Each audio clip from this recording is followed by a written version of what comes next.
If you leave them, they die. If you help them, you might die too. So what's it going to be, Evelyn? That was the only question that mattered on the worst night of her life. She was 70 years old. She was alone. And at the bottom of a ravine in the frozen Montana mountains, 3 men wearing Hell's Angels patches were bleeding out in the dark. Every instinct told her to run. Every memory told her to stay. Any further, if stories like this move you, please subscribe. A comment telling me what city you're watching from. And let's see just how far this story can travel. The night started the way most dangerous nights do, quietly. No warning, no sign. Just the ordinary silence of a Montana evening, doing what Montana evenings always did in January, sitting heavy and cold and indifferent on the shoulders of everything living beneath it. Evelyn Parker had lived alone on the Parker family ranch for 22 years. Before that, she'd shared it with her husband, Thomas, passed from a heart attack that took him faster than either of them could say goodbye. Before that, she'd shared it with her son, Daniel, who left for the city the year after his father died and called her every Sunday without fail. All of that before the ranch, before Thomas, before Montana became the only world she knew. She had been someone else entirely. Nobody in Deerfield, Montana knew that. To them, she was just Evelyn, the pie lady, the woman who brought casseroles to sick neighbors and waved from her porch when the school bus went past. 70 years old, silver-haired, soft-spoken, and completely unremarkable in every way, that people use that word when they mean it as a compliment. She was fine with that. She had chosen unremarkable on purpose. That night, she'd gone to bed at 9:30 like she always did. Her old shepherd dog, Biscuit, rolled at the foot of the mattress, the wind pressing against the windows in long, low complaints. She'd read 3 pages of a Louis L'Amour novel, set it on the nightstand face down, and closed her eyes. She was asleep by 9:45. She was awake again by 11:18. Not because of the storm, though. The storm was real, and it was bad. A brutal mountain front that had been building since Tuesday and finally broke open over the ridge like something that had been waiting to happen. Not because of Biscuit, though. The dog was standing at the foot of the bed with his ears flat against his skull, which she'd learned over 12 years meant something was wrong. She was awake because of the sound. It wasn't loud. That was the thing. If it had been loud, she might have dismissed it as a branch down or a fence post giving way to the ice. Loud sounds in a Montana winter were common and explainable and belonged to the ordinary world. This sound was different. It was deep. It was wrong. It came up through the floor of the farmhouse, the way certain sounds do when something large and violent has happened close to the earth. Not an echo, but a reverberation. Army of force. Evelyn sat up. "What is it, boy?" she said quietly. Biscuit didn't answer. He just kept staring at the wall that faced the eastern slope. She got up without turning on a light. She crossed to the window in her wool socks and her flannel nightgown, and she looked out at the darkness where the ranch met the tree line, and the tree line met the ravine that ran along the eastern property edge. Like a scar, the mountain had never bothered to heal. She couldn't see anything, but she could feel it. 5 years of emergency medicine had given her something that couldn't be taught in any classroom and couldn't be unlearned. No matter how many quiet Montana evenings tried to soften it out of her. Specific kind of knowing, not intuition exactly, more like a calibration. Her nervous system had been trained by thousands of hours in trauma bays and ambulance ramps and hospital corridors to recognize the particular frequency of a situation where someone was running out of time. She felt that frequency now, coming from the ravine. "It's all right," she said. To no one in particular, or maybe to herself, or maybe to the memory of every patient she'd ever had who needed someone to say all right before everything else. Right. She got dressed. Underlayer, she was, wool sweater, heavy canvas work pants, husband's old Carhartt jacket that still smelled faintly of him if she pressed her face into the collar on the right kind of night. Boots, headlamp, her flashlight, the big one, the industrial mag light that Thomas had bought in 1987, and that still worked perfectly because Thomas Parker had believed in buying things that lasted. She went to the mudroom and pulled her rescue kit from the lower shelf. It was an old trauma bag, military surplus canvas, the kind that hadn't been manufactured in 30 years. She'd packed and repacked it every 6 months since she moved to the ranch, out of habit, out of the same professional compulsion that made retired surgeons keep their hands clean and retired pilots scan the sky. Inside, pressure bandages, and hemostatic gauze, trauma shears, an emergency blanket, a cervical collar, an ample kit she'd sourced through channels she'd never fully explained to anyone, and a small bottle of morphine sulfate that she kept for the kind of emergencies that happened in places where an ambulance was 45 minutes away and a man was screaming. She slung the bag over her shoulder. She opened the back door. The cold hit her like a wall.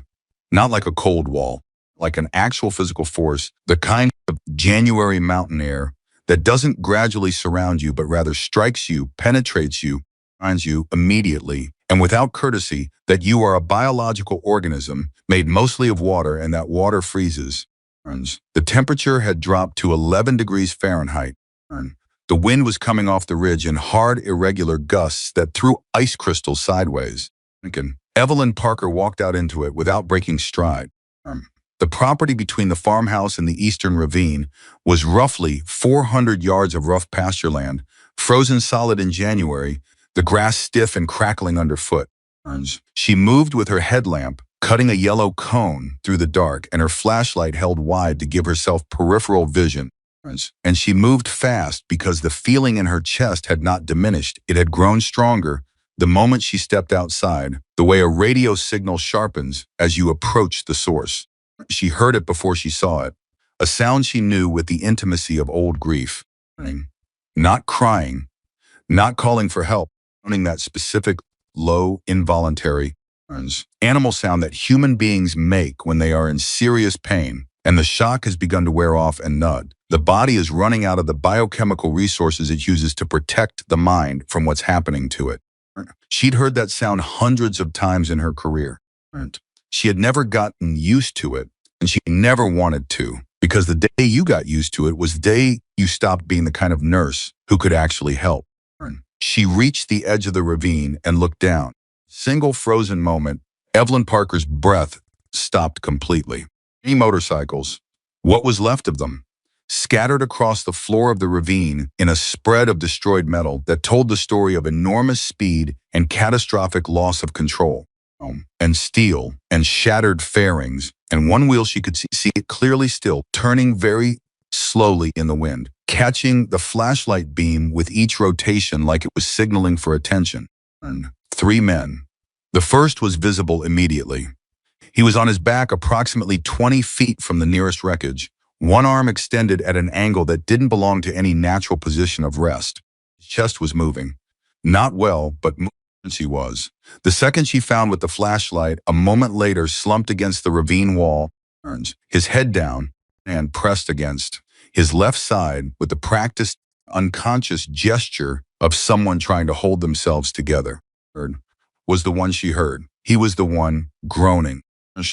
Under the motorcycle, a big touring bike that had come down on top of him when the machine went over, and he was moving, trying to move his arms, pushing uselessly against the weight of it. Evelyn took all of this in within approximately 4 seconds. Then she made her decision.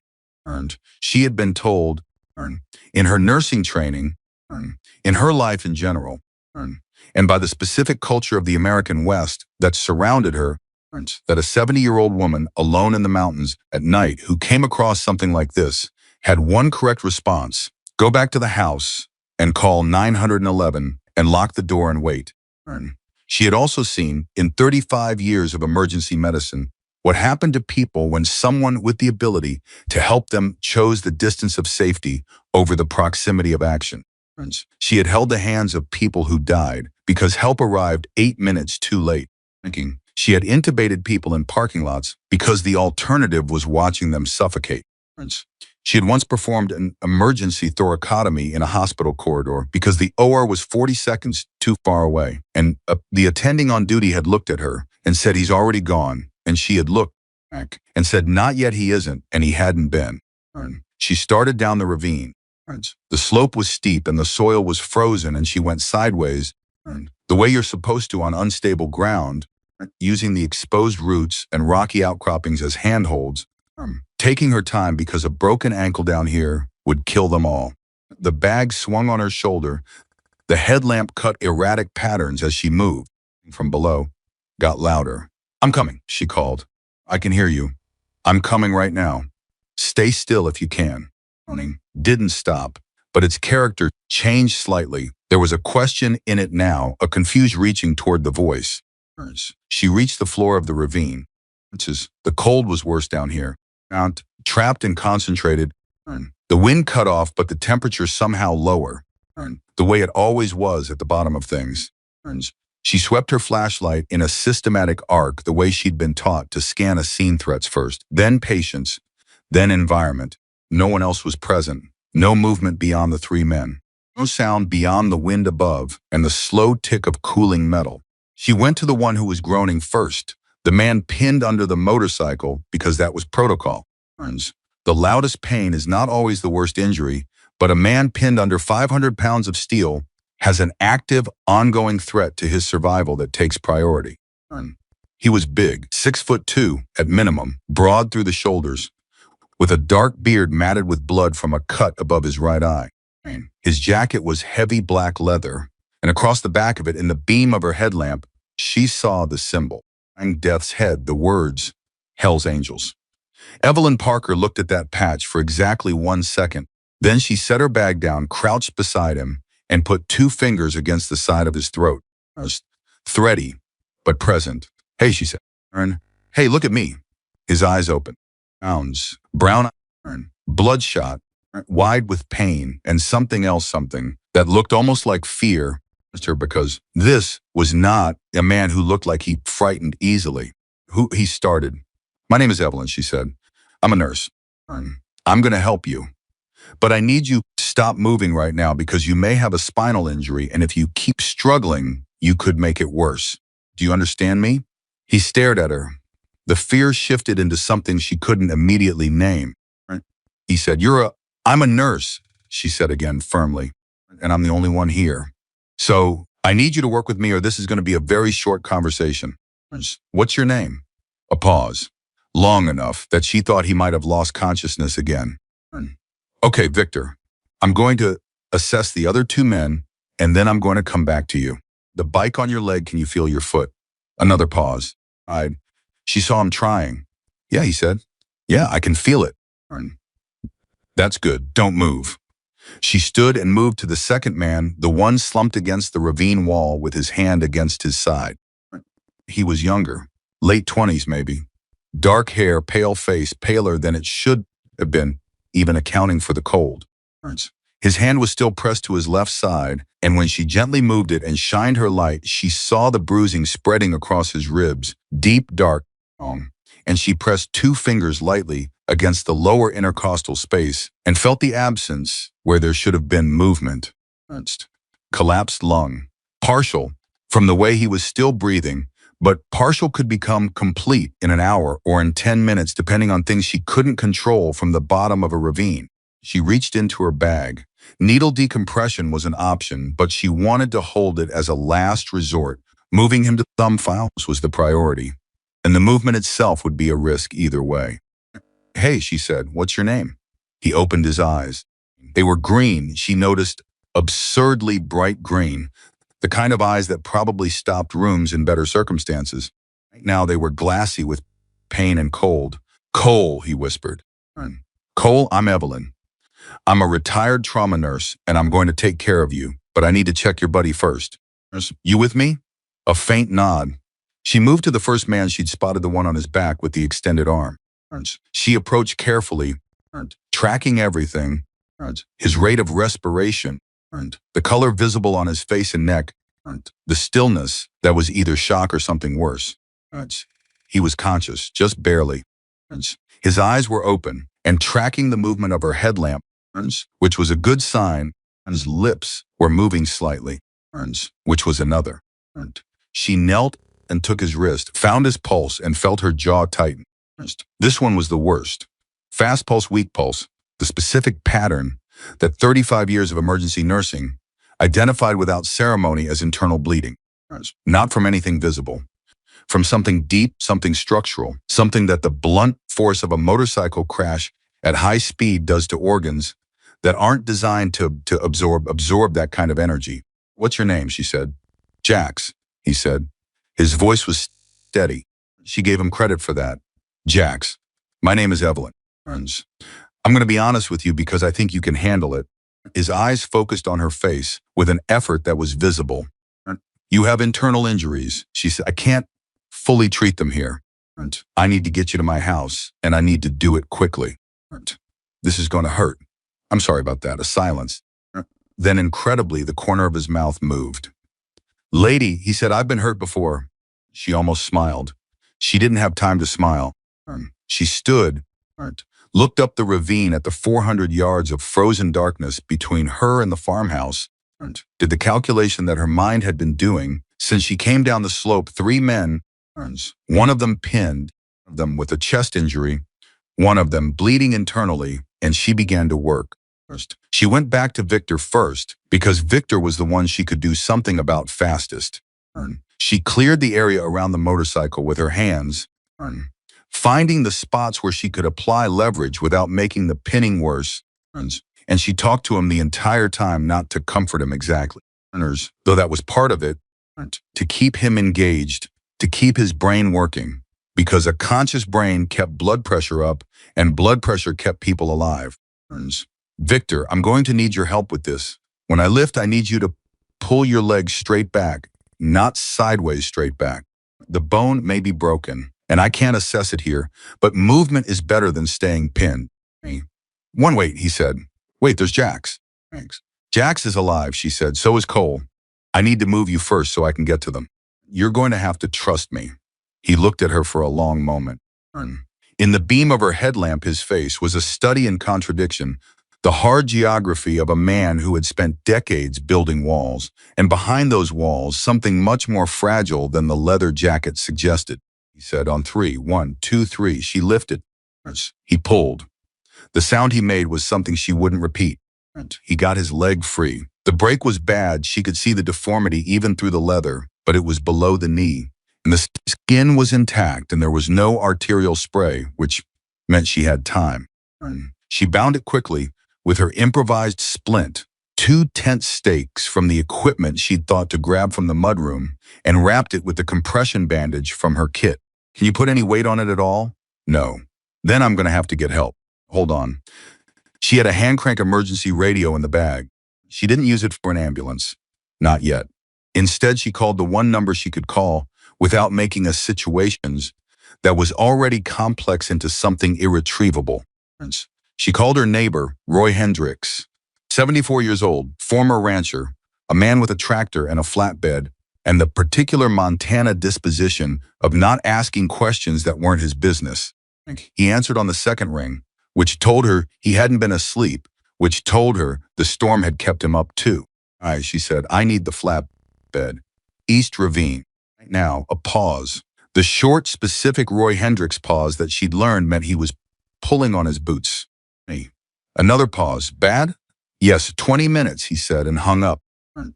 She went back to her patients. Cole's breathing had worsened in the minutes. She'd been working shallower, more effortful, the left side of his chest moving less than the right. She made the decision quickly. From her kit, performed the decompression with hands that did not shake at all, not because she wasn't afraid, because she had trained herself so completely out of shaking in moments of crisis that it had become a kind of muscle memory, the steadiness of someone who had learned that her hands mattered more than her fear. Arnold gasped, then exhaled, then breathed again better. This time, fuller, the bilateral movement returning. He looked up at her with those green eyes and said, "What did you just do?" "Gave your lung room to work," she said. "How's that feel?" "Better," he said, and seemed genuinely surprised. "Yeah, good. Lie still." She moved back to Jax. He was still conscious, still tracking. She checked his pulse again. Still too fast, still too weak. unmistakable arithmetic of a body losing the argument it was having with itself. Talk to me, she said, pulling the emergency blanket from her bag and spreading it over him. Tell me something. Keeps you alert. What do you want me to tell you? Anything. How many of you came up the mountain tonight? A pause. Just us three. Anyone expecting you? Anyone who'll come looking? His eyes shifted, just slightly, just for a fraction of a second. Spent 35 years reading faces, and she caught it, he said. She filed that away and didn't push. Yet. Okay, Jax, here's what's going to happen. My neighbor is bringing a truck. We're going to get all three of you to my farmhouse. I have supplies there. I'm going to do everything I can. I need you to stay awake. Can you do that? He said. What do you do? In the club, what do you do? Almost smiled, road captain. How long? 8 years. You like it? He stopped, took a breath. It's the only thing I know how to do. Everybody's got something like that, Evelyn said, and meant it. She sat with him in the dark while Victor watched from 10 feet away, and Cole breathed carefully through a chest that was functioning better than it had been. She watched Jax's face and his pulse and the slow, stubborn tick of his survival. And she kept talking because talking's the thing she could do, and the thing she had always been able to bridge the gap between the world being wrong and the world being slightly more survivable with. Nothing but words and presence and the refusal to leave. Roy Hendricks arrived in 19 minutes. He came down to the ravine without being asked, took one look at the three men, looked at Evelyn, and said nothing at all. He simply nodded, which in Roy's economy of expression was roughly equivalent to a speech. They loaded Victor first, onto the flatbed with the stretcher board that Roy had apparently had the foresight to bring, a detail that made Evelyn feel a complicated swell of gratitude for people who thought ahead in emergencies. Cole next, carefully, keeping his left side elevated the way she told Roy without explanation, and Roy did without question. Jax, who was still conscious, still talking, still fighting whatever was happening inside him, with the same quiet stubbornness he probably brought to everything, lifted him. Jax grabbed Evelyn's arm. His grip was weak, but his eyes were sharp. Why are you doing this? He said. It was the first time anyone had asked her that directly. It wouldn't be the last. Because you needed someone too, she said simply. He looked at her for a long moment, like a man trying to place a face he'd seen somewhere before and couldn't quite locate. Not good people, he said. I didn't ask about that, said Evelyn Parker. And she turned toward the farmhouse and began to walk.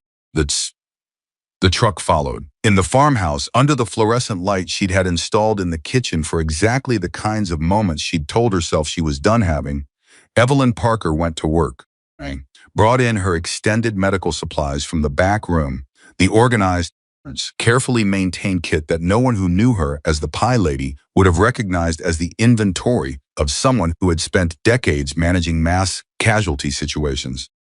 He set things where she pointed without commentary. Then she told him, quietly, to take his truck back to his property and to tell no one what he'd seen tonight, to go home and stay there unless she called. He nodded. You sure? He said. No, she said, but go anyway. He did, and Evelyn was alone with 3 Hells Angels and a kitchen that had become a trauma bay and 35 years of knowledge that she had moved to the mountains of Montana specifically to never have to use again. Jax was deteriorating. She could see it in his color, in his pulse, in the way his responses were slowing, not dramatically, not crashing the way you saw in the movies, but steadily, incrementally, the patient indifference of a body that was running out of something it couldn't replace in a farmhouse kitchen in the Montana mountains. She worked on Cole first thoracic stabilization, secondary assessment, IV line from the kit she kept, because retired trauma nurses who live 45 minutes from a hospital kept IV lines the same way retired pilots kept their licenses current. She worked on Victor's leg, proper stabilization, pain management, the morphine ampoule measured with the precision of long practice. She talked to them while she worked, answered their questions plainly, didn't soften things that didn't need to be softened. Cole asked her while she was securing his IV, "Are you a doctor?" "Nurse," she said. "Just a nurse?" He said, not meanly, just reflexively, the casual diminishment that nurses had been absorbing from patients for as long as nursing had existed. Son, Evelyn said, without looking up from what she was doing, in 35 years of emergency medicine, has kept more people alive than doctors did. We just didn't get the credit. Now hold still. He held still. Victor, from across the room, made a sound that might have been a laugh. The night wore on. Outside, the storm continued. The wind drove ice against the windows with an irregular rhythm that would have been terrifying in other circumstances. And in these circumstances was simply background, one more thing happening in a night full of things happening. At 2 a.m, with Cole stabilized and Victor medicated and Jax, the road captain, Jax with the weak pulse and the internal bleeding and the quiet stubbornness still fighting, Evelyn sat on the stool beside him and took his pulse again and thought very carefully about what she was going to do next. She could call emergency services. She should call emergency services.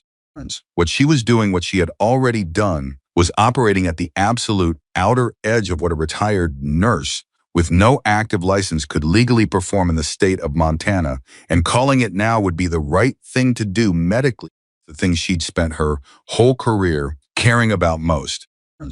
But she looked at the weapons she'd found in the saddlebags, the things Roy had quietly set on the kitchen counter without comment, and she thought about 3 names and 3 leather jackets and 3 men who had looked at her with those specific eyes that people get when they've learned the hard way that the world catches you falling and lets you hit.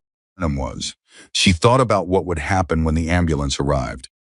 She thought about Jax trying to explain himself from a stretcher.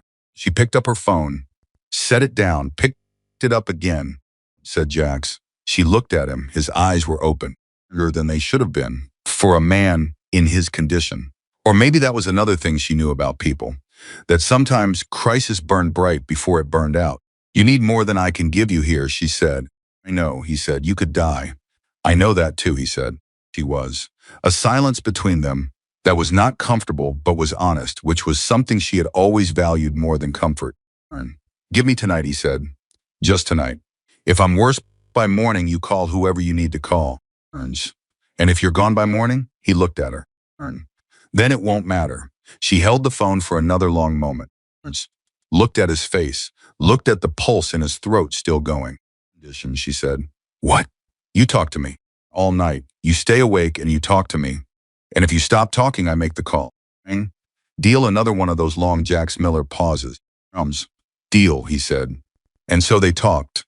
Jax Miller talked about the road and the machines and the particular freedom that exists only at high speed on an open highway, which is a kind of freedom Evelyn had never experienced but recognized as real. He talked about his daughter, 17, smart, wanted to study medicine, which made him laugh in a way that contained equal parts pride and grief. He talked about the accident, the black ice on the mountain curve, the way the rear wheel broke loose before any of them had a moment to react, the sound of 3 men and 3 machines going over the edge together. Evelyn talked back, because that was the deal, and because she was the kind of woman who held up her end of things.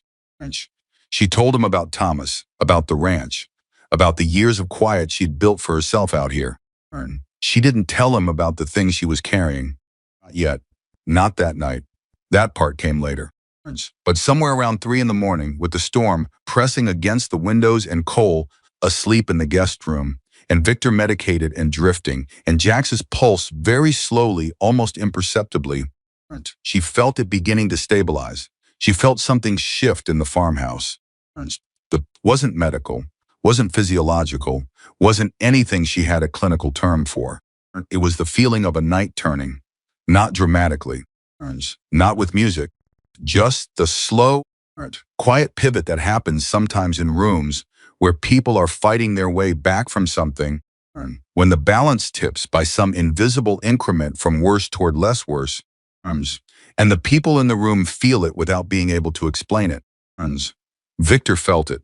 He opened his eyes from a half-sleep and looked across the room at Jax and then at Evelyn, and then he said something that she would think about for a very long time afterward. Nobody's ever done this for us before, he said. Nobody outside the club. What? Evelyn said. He looked at her like the question had surprised him. Just stayed. Just stayed and didn't run. Parker looked at this man with his broken leg and his leather jacket and his Hell's Angels patch, and she felt the weight of that sentence settle in her chest the way the most important things do. But with a quiet, specific heaviness. That's a hard way to live, she said. He didn't answer. But something moved across his face, and the night kept going. Sighed. The storm didn't know or care what was happening in the farmhouse. Inside, Evelyn Parker kept watch over 3 men she had no reason to save and every reason she needed to. And the hands that had stopped shaking a long time ago held everything together, and the morning with everything it was going to bring was still hours away.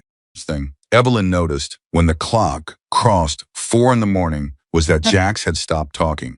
Gradually, not the slow trailing off of someone falling asleep.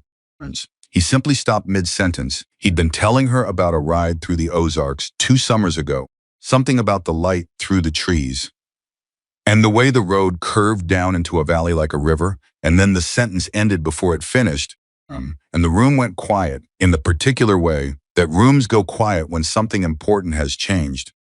She was off her stool and beside him in the same motion. His pulse was there.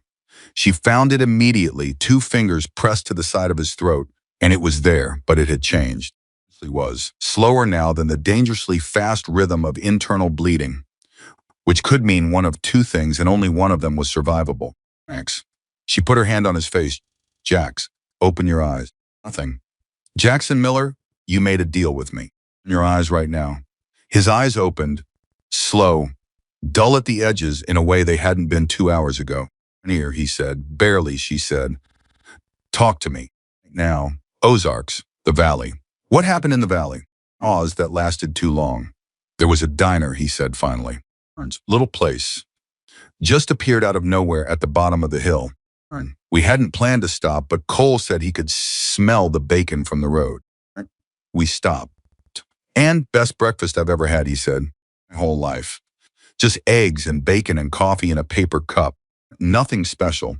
But it was, I don't know, was exactly right. She kept her fingers on his pulse while he talked, and she felt, very slowly, the rhythm settle slightly, not recover, and he was, not strengthen, stabilize at the new level the way a wounded thing sometimes does when it decides, without consulting anyone, to keep going a little longer. Thanks, she said quietly. I need to tell you something. That sounds bad, he said. It's not bad. I just need you to understand what we're dealing with. She kept her voice even. You have internal bleeding. I've been managing it, conservatively positioning, pressure monitoring, keeping your blood pressure stable enough to prevent further hemorrhage. But it's working the way a finger in a dam works. You need surgery. Real surgery. A hospital. He looked at her ceiling for a moment. He said, What? You said until morning. His eyes came back to her face. I said, give me tonight, and if I'm worse by morning, you make the call. Is it morning? It's 4:15, then it's not morning yet. She held his gaze. He held hers back with the particular stubbornness of a man who had built his entire life around the refusal to be told what his limits were, and she recognized that stubbornness because she had spent 35 years working alongside it in the people who survived things they shouldn't have survived, and she had learned grudgingly, frankly, that sometimes it was the stubbornness itself that kept the blood flowing and the lungs working when the clinical indicators said they shouldn't be. She said, but you keep talking. What do you want me to talk about? Your daughter, the one who wants to study medicine. Something shifted in his face, deeper than pain. Emma, he said. Tell me about Emma. And he did.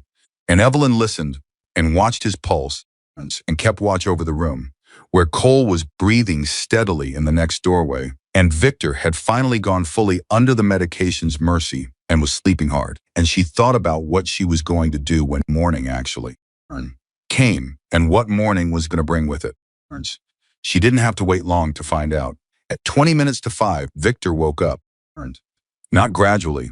He came awake the way men who've spent years sleeping in places they didn't fully trust come awake, suddenly, completely, his eyes open and sharp before the rest of him had caught up with the situation. He looked at the ceiling. He looked at his leg.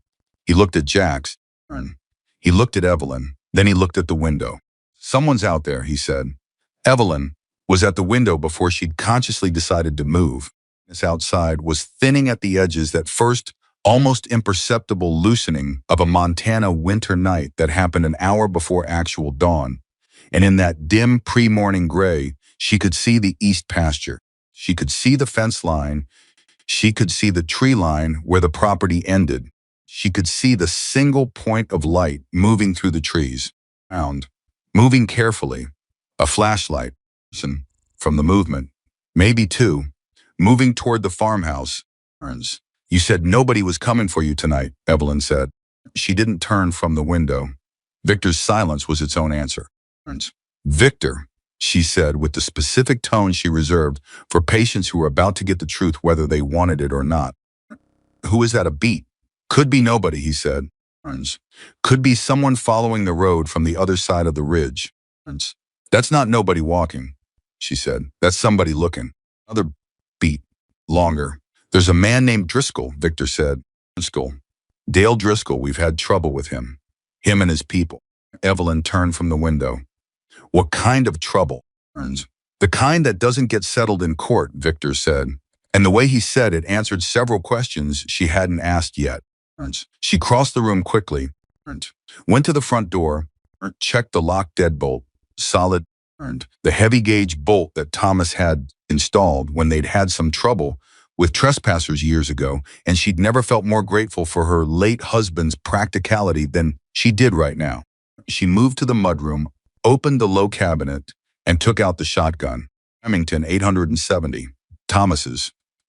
She'd kept it cleaned and loaded for 22 years, not because she expected to use it, because a woman alone on 400 acres of Montana rangeland in bear country kept a loaded shotgun the same way she kept a first aid kit, because the alternative to having it was worse. She came back into the kitchen with it. Cole had woken up in the doorway. He was standing barely, one hand against the doorframe, his face tight with the effort, and he was staring at the gun with eyes that were much more alert than they'd been an hour ago. "What's happening?" he said. "Someone outside," Evelyn said. "Might be nothing. Might not be.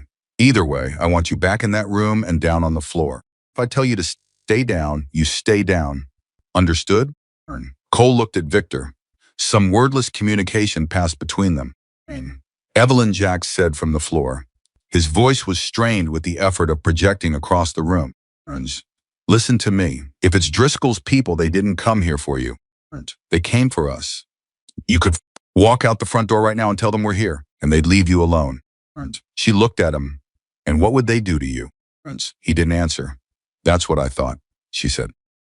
"You don't owe us anything," Jack said. "You already saved our lives tonight." Afterwards, Jax, she said his name the way she said the names of patients who were about to argue themselves into something that was going to hurt them. "I'm a retired trauma nurse. Do you know what the #1 cause of death in trauma is after the injury itself?"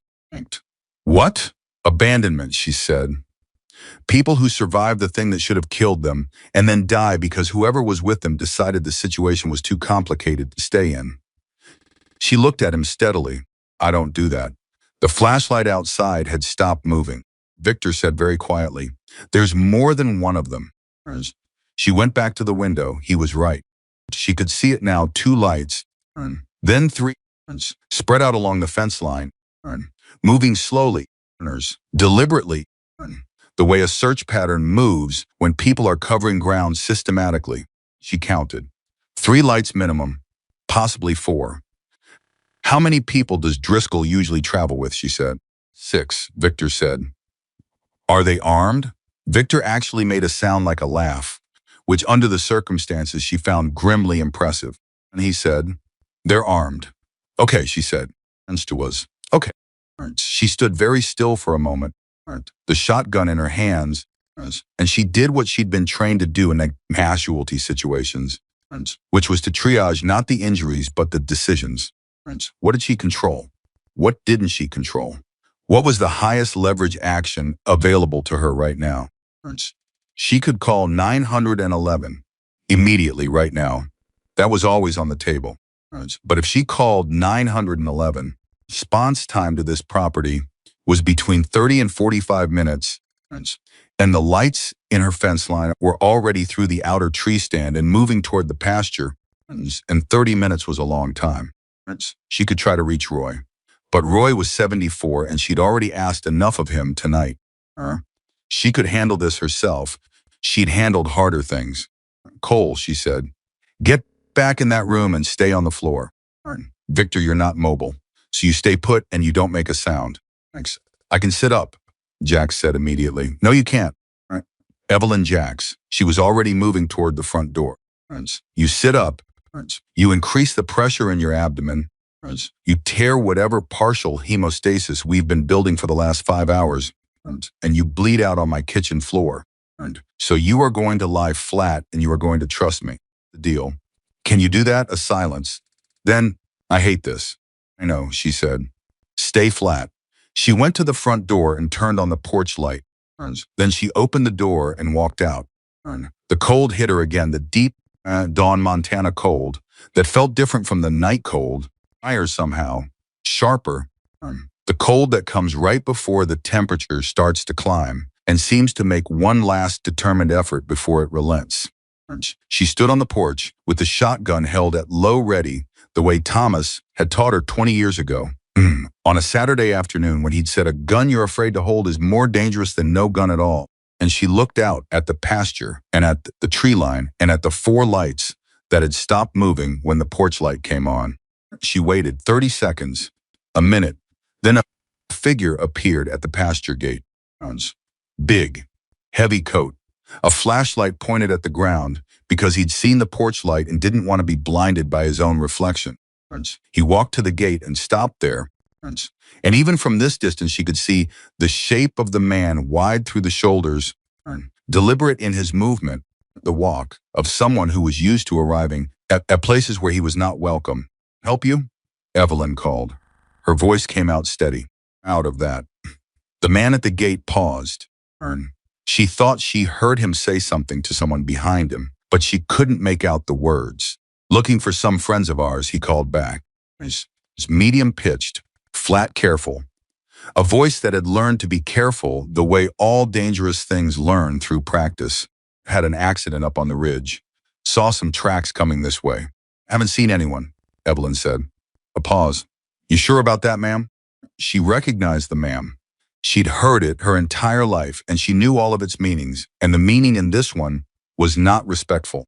It was the ma'am that people used when they were talking to someone they had already decided not to take seriously. I'm sure, she said. And I'll tell you what I've also seen tonight, 3 sets of boot prints in my east pasture that aren't mine.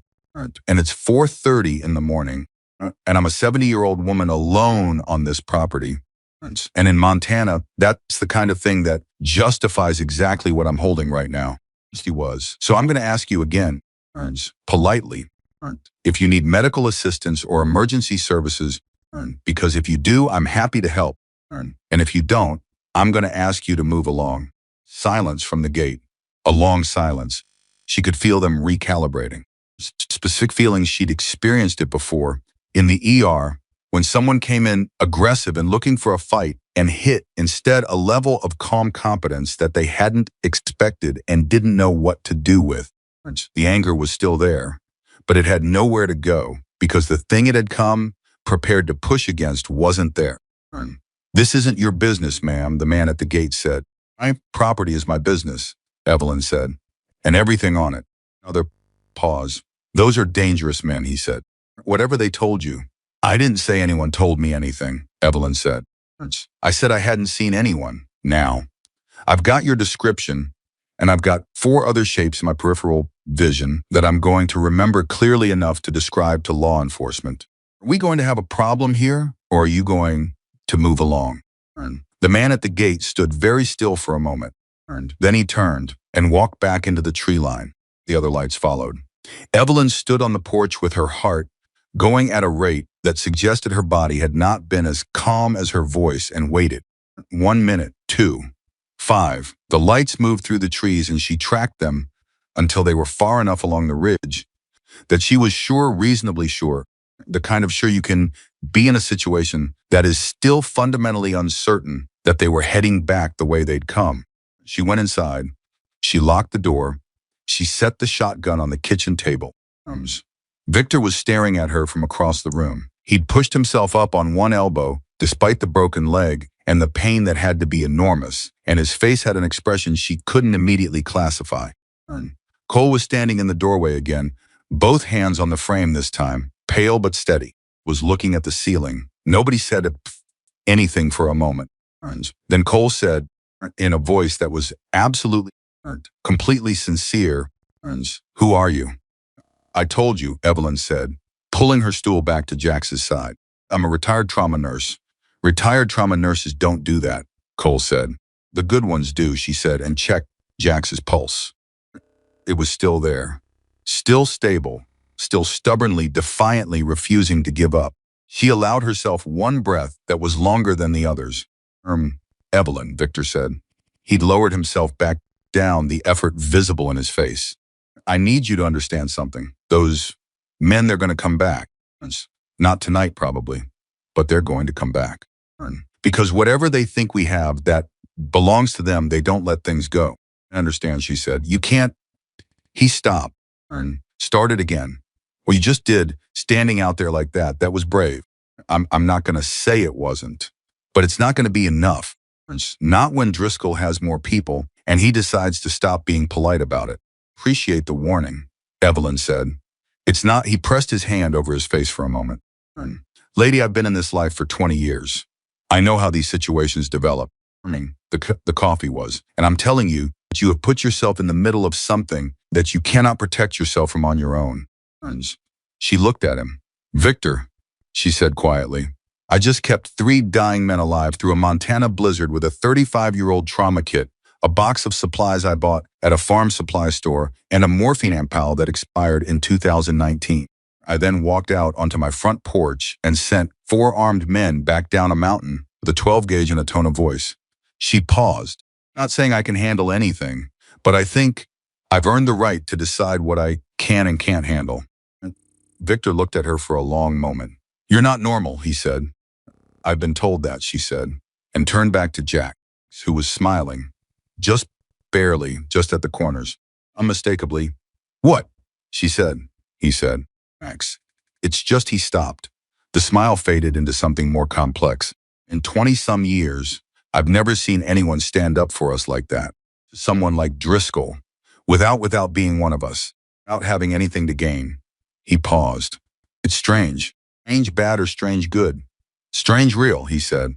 "Strange. Strange like something that doesn't happen often enough." She took his wrist, his pulse, counting the beats with her fingers in the silence. "Max," she said, "tell me about your daughter again." And he did. And the night crept toward morning.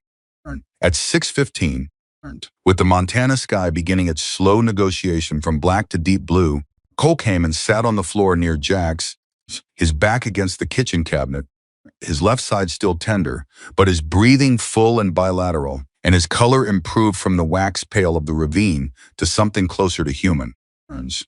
Victor was awake, watching the ceiling, conserving energy with the practiced stillness of someone who'd learned when to stop fighting. And Jax's pulse at 6:15 in the morning was stronger than it had been at 5. Not strong, not good, by any medical measure that would satisfy a physician. But stronger, which was a word that contained inside it the word more, and more was the word Evelyn had been waiting all night to use. She didn't let herself feel it fully yet. Hope was a thing she'd learned to handle carefully, like a patient coming out of sepsis who looks better for an hour before they crash. You didn't trust the look, you trusted the numbers. But the numbers were moving in the right direction, and she was going to accept that for exactly what it was and not a single thing more. She said, "Here's what happens now." All 3 of them looked at her. "Needs a hospital. Not in 2 hours, not when it's convenient, but today. I'm going to make the call at 7 o'clock, which is when the county medical line opens, and I can get the right people on the phone rather than a dispatcher who's going to send a cruiser." She looked at Jax. "You told me give you till morning." "It's morning." Jax looked at her for a moment. Then he looked at Victor. Then at Cole. Something passed between the 3 of them, not words, not even exactly a look. Something older than either of those things. Okay, Jack said. She almost asked him to repeat it because it came that easily, without negotiation, without the argument she'd been preparing for since midnight. She said, but Evelyn. His hand moved, not reaching for her, just moving. The gesture of a man who had more to say and needed to find the words for it. It's what you did tonight, what you did for us. I need you to understand something. Owe me anything, she said. I know I don't, he said. That's the point. You didn't do this because we owed you anything. You didn't do it because you wanted anything. You just did it. He stopped. Do you know how rare that is? In our world, in any world? She looked at him. She thought about 35 years of emergency rooms and the faces of people who came through them, the ones who came in alone, the ones who came in with families, the ones who came in with nothing but their own damaged bodies and the hope that someone on the other side of the doors would find it worth the effort. She thought about her son, Daniel, and a story she hadn't told anyone in a very long time. He said, I know exactly how rare it is. A pause. Then why? Cole said. It came out almost involuntarily, the question of a young man trying to reconcile something he was seeing with everything he'd been taught to believe about how the world worked. Us. You didn't know us. You still don't know us, not really. We're not the kind of people that strangers risk themselves for. Evelyn looked at him. She looked at all three of them, Cole with his honest, bewildered face, Victor with his guarded, butt-cracking composure, Franks with his road captain's stillness, and his daughter named Emma and his pulse that had decided against reasonable odds to keep going. And she made a decision. If she was going to have this conversation, she was going to have it properly. She sat down on the stool. She folded her hands in her lap. She said, 28 years ago, my son Daniel was 20 years old and living in Billings and making every wrong decision a 20-year-old can make. The wrong people, the wrong places, she paused. Arrested in the spring of that year. Possession with intent. He was looking at a mandatory sentence that would have eaten the best years of his life. She stopped. The room was very quiet. There was a man, she said.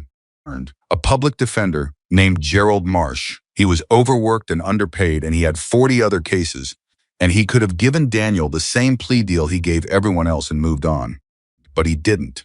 He saw something in Daniel that he decided was worth fighting for. He spent 4 months on Daniel's case. He found the procedural errors in the arrest. He got the charges reduced. She looked at her hands. Daniel came home. He got clean. He got his degree. He has a daughter of his own now. My granddaughter, Sophie. She's 11. The room absorbed this. Gerald Marsh never asked for anything, Evelyn said. He never even knew how the story ended because Daniel lost touch with him after the case was closed. What he did, the choice he made to a human being instead of a case number that chose my entire family's future, and included, she looked up. So when I ask myself why I would climb down a ravine in the dark in a Montana blizzard to help 3 strangers in Hell's Angels jackets, that's the answer. Because someone did it for mine. Silence. Long, complete silence of the kind that only arrives when something true has been said. Victor made a sound. It was quiet, barely audible, and he turned his face toward the wall when he made it. She saw his shoulders move. Cole was looking at the floor with his jaw set in the rigid way of a young man who has decided he is absolutely not going to cry and is working very hard at it. Jax looked at the ceiling. Mrs. Parker, he said, and the use of her surname, a man who'd been calling her Evelyn for 7 hours, meant something she felt more than understood. I want you to know something. What? The man who saved your son, he said slowly.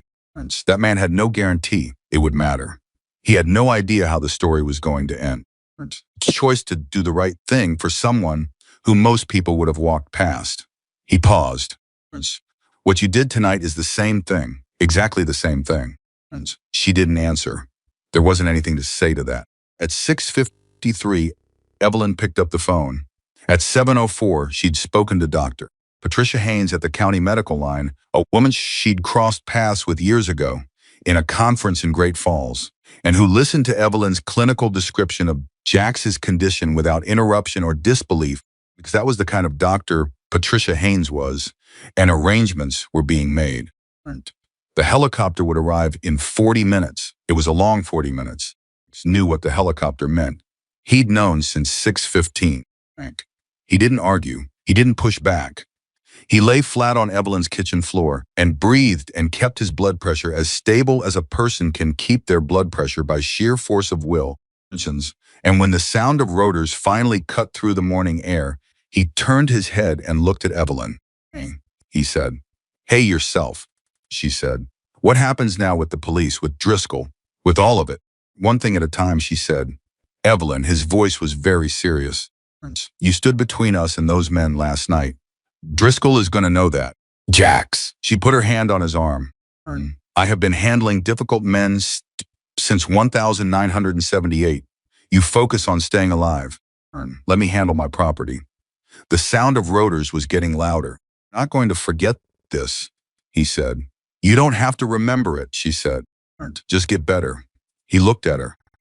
Something moved across his face, all the walls at once, briefly, completely, and she saw underneath them the same thing she'd been seeing all night, who had spent a very long time navigating a world that had decided he didn't deserve the kind of help she'd just given him. "Why are people like you so rare?" he said. Came out genuinely, with no bitterness, just the honest bewilderment of a man encountering a thing he couldn't categorize. Looked at this biker, this road captain, with the stubborn pulse, and the daughter who wanted to study medicine, and the hard life worn openly on his jacket, and she said the truest thing she knew. "Not," she said. "People just stopped looking for us." The rotors were right above the field now. The morning light was full and cold and clear. Cole and Victor were watching from inside the farmhouse, Cole through the window. Victor sitting upright against Evelyn's explicit instructions, because Victor was the kind of man who wasn't going to watch someone carry his brother without at least being vertical for it. And Evelyn Parker stood in the field with the wind from the rotors flattening the frosted grass around her feet, and she watched the paramedics come down the ramp, and she gave them the full clinical handoff, stable internal hemorrhage, GCS 14, and blood pressure trend, interventions performed, timeline of events in the precise, professional voice of someone who had done this 1,000 times and who would never, not in any version of this moment, taken for a 70-year-old woman from nowhere who baked pies for neighbors. Jax was loaded. The helicopter lifted, and she stood there and watched it go, one hand raised slightly against the wind until it cleared the ridge and disappeared into the blue Montana morning. Behind her, the farmhouse. Inside it, 2 injured bikers and a kitchen full of evidence of the longest night she'd had in 20 years. Ahead of her, the ridge. And somewhere on the other side of it, Dale Driscoll. And something else she didn't know yet. Something that was already on its way. The helicopter was gone, and the field was quiet. And Evelyn stood there for a moment, longer than she needed to, just breathing, letting the silence of the Montana morning press against her, the way silence does after something very loud has ended. Then she turned around and went back inside, because there was still work to do. Victor was exactly where she'd told him not to be, sitting upright against the kitchen wall, his broken leg extended in front of him, his jaw set with the specific expression of a man who had decided that pain was negotiable and dignity was not. Cole was in the doorway between the kitchen and the guest room, still pale, still careful with his breathing, standing on his own 2 feet with his arms crossed and his green eyes tracking her the moment she came through the door. She looked at both of them. "Jax is in the right hands now," she said, "which means my job for the next hour is the 2 of you." Cole back in the room, sitting up, not lying down because that's better for your lung right now. "Victor, I need to get a proper look at that leg in daylight." Neither of you argue with me. Neither of them argued. That more than anything that had happened in the last 7 hours told her how much the night had changed things. She worked on Victor's leg first because it was the more immediate structural problem. It was what she'd suspected, a mid-shaft tibial fracture, clean rather than comminuted from what she could assess, without imaging, the kind of break that would need surgical fixation eventually, but that could be managed conservatively in the short term if it was properly immobilized. She built a real splint this time, proper rigid material from the supplies she kept in the back room, And she repatted and rewrapped it while Victor sat with his back straight and his hands flat on the floor and his face doing the extraordinary work of expressing absolutely nothing. Make noise, she told him. I've heard everything. Fine, he said. Victor, I've been in this profession for 35 years. Patient says I'm fine in that voice. They're not fine. A beat. It hurts, he said, as if the words were being extracted from him against his will. I know it does, she said. I'm sorry. I'm working as fast as I can. He looked at her. She worked. She could feel it. Not not suspicious exactly, but the steady regard of someone trying to solve a problem they didn't have the right equation for yet. He'd been looking at her that way since the ravine, and she'd let him look because she understood the impulse. She was a thing that didn't fit anywhere he'd been taught to put things. The man at the gate last night, Victor said, Driscoll's lieutenant. His name is Reeves, Randy Reeves. He's been with Driscoll for 12 years, and he does things that Driscoll wants done without being asked twice. Evelyn didn't look up from the splint. And you're telling me this because he saw your face, Victor said. And he's going to tell Driscoll what he saw. And Driscoll is going to know that you made a choice.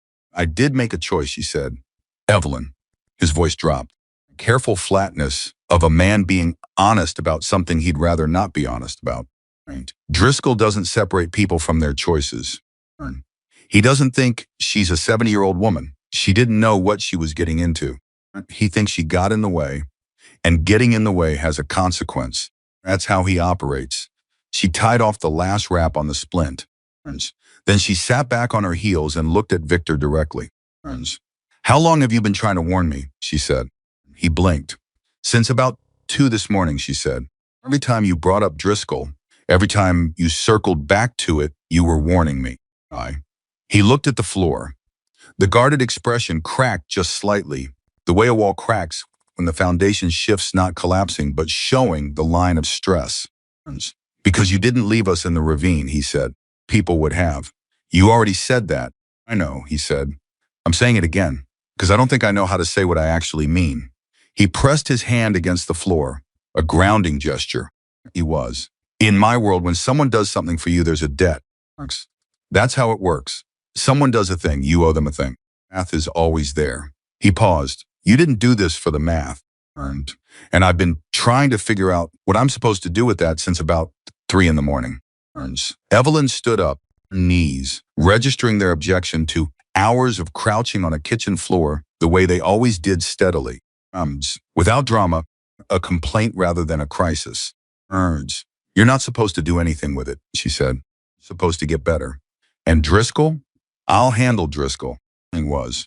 Victor looked at her with an expression that managed to contain, simultaneously, complete belief that she meant what she said and complete disbelief that it was going to be sufficient. How? He said. I haven't decided yet, she said, which was the honest answer. I have time to think about it, and thinking is something I'm reasonably good at. Cole called from the other room, Evelyn. She moved to the doorway. Cole was sitting on the edge of the bed, and the color in his face had improved enough that she revised his status upward from critical but stable to serious but recovering, which was not nothing. His phone in his hand, she'd found it in his jacket pocket, miraculously unbroken, and given it back to him an hour ago. I need to make a call, he said. Okay, she said. I need to call the chapter, he said. They don't know what happened. They're going to be wondering where we are. And if they start coming up the mountain, looking, he didn't finish that sentence, but he didn't need to. If the chapter started coming up the mountain, looking for 3 missing members and ran into Driscoll's people on the way, the situation that Evelyn was trying to manage quietly would stop being quiet very quickly. Make the call, she said. He looked at her like he'd expected an argument. Are you sure? Cole, do I seem like a person who says things she doesn't mean? No, he said. No, you really don't. He made the call. She didn't listen deliberately, but the kitch was small, and her hearing was still good, and she caught fragments while she cleaned and repacked her supplies. Heard Cole say we're alive. She heard him say Jax is in the air, headed to county medical. She heard him say, in a voice that had something complicated in it, there was a woman. And then a pause, and then quieter. Yeah. Um, No, I know. I know how it sounds. Just trust me. He came back to the doorway when he'd finished. Someone's coming, he said. Not the whole chapter. Just a few of the senior members. They want to get us out safely and they want to meet you. They want to make sure I'm not a threat, Evelyn said without looking up. Cole said, basically. That's fair, she said. And couple hours. She nodded. She kept working. And she thought about what a couple of hours meant and what she needed to do with them and whether she should eat something because she'd been awake for 22 hours. And she had the clinical awareness that she was running on adrenaline and old habit and that neither of those was infinite. She made coffee. She made eggs. She put a plate on the floor near Victor and told him to eat because his body needed fuel to knit bone. And he looked at the plate like she'd performed a minor miracle and ate without a word. Shishi was standing at the kitchen counter with her own coffee when Victor said, "Can I ask you something?" "You've been asking me things all night," she said. "Stop on my account." "Your husband," he said. "Promise." "How long ago?" 22 years, she said. "That's a long time to be out here alone." "It is," she said. And then because it was that kind of morning, the kind that strips the politeness off of things she said, it was my choice. Mr. Thomas, I needed quiet. I needed to be somewhere that wasn't asking anything of me. A pause. I think I got a little too good at it. Victor was quiet for a moment. Meaning last night was the first time in a long time that I did something that mattered, she said. And I'd almost forgotten what that felt like. She looked at her coffee. That probably sounds pathetic for a 70-year-old woman. "Oh," Victor said. "It really doesn't." She looked at him. He was looking back with an honesty that sat differently on his face than anything she'd seen there before, not the guarded honesty of a man who was monitoring his own disclosure, but the plain, unguarded honesty of someone who had recognized something. "I was out for 6 years," he said, "from the club. 30s. Had a wife, a regular job, a house in a suburb outside Denver. Had to be," he paused, "normal." That's the word she used. She wanted normal. He shifted his weight, grimaced, steadied himself. It lasted 4 years, the job, the house, all of it. And then she left, and I sat in that house for 2 more years, trying to figure out what I was doing and who I was if I wasn't, he gestured at his jacket. "And you went back," Evelyn said. "And I went back," he said. "People said I was crazy, said I was throwing my life away. But you know what I felt when I rode out of that suburb for the last time?" "What?" "Like I could breathe," he said, "for the first time in 6 years. Breathe." He paused. "I'm not saying it was the right choice. I'm not saying what I am is what I should be, but I know what it feels like to be in the wrong life. And I could hear it in what you just said." Evelyn Parker stood at her kitchen counter at 7:40 in the morning and felt something move in her chest that she hadn't expected and wasn't sure what to do with. Coffee down. "Eat your eggs," she said. "Getting cold." He smiled. For the first time since the ravine, Victor Hayes actually smiled. Rearranged. His whole face took 20 years off him, showed her the person behind the beard and the leather, and the long history of being the person everyone else was afraid of. She went to check on Cole. He was asleep.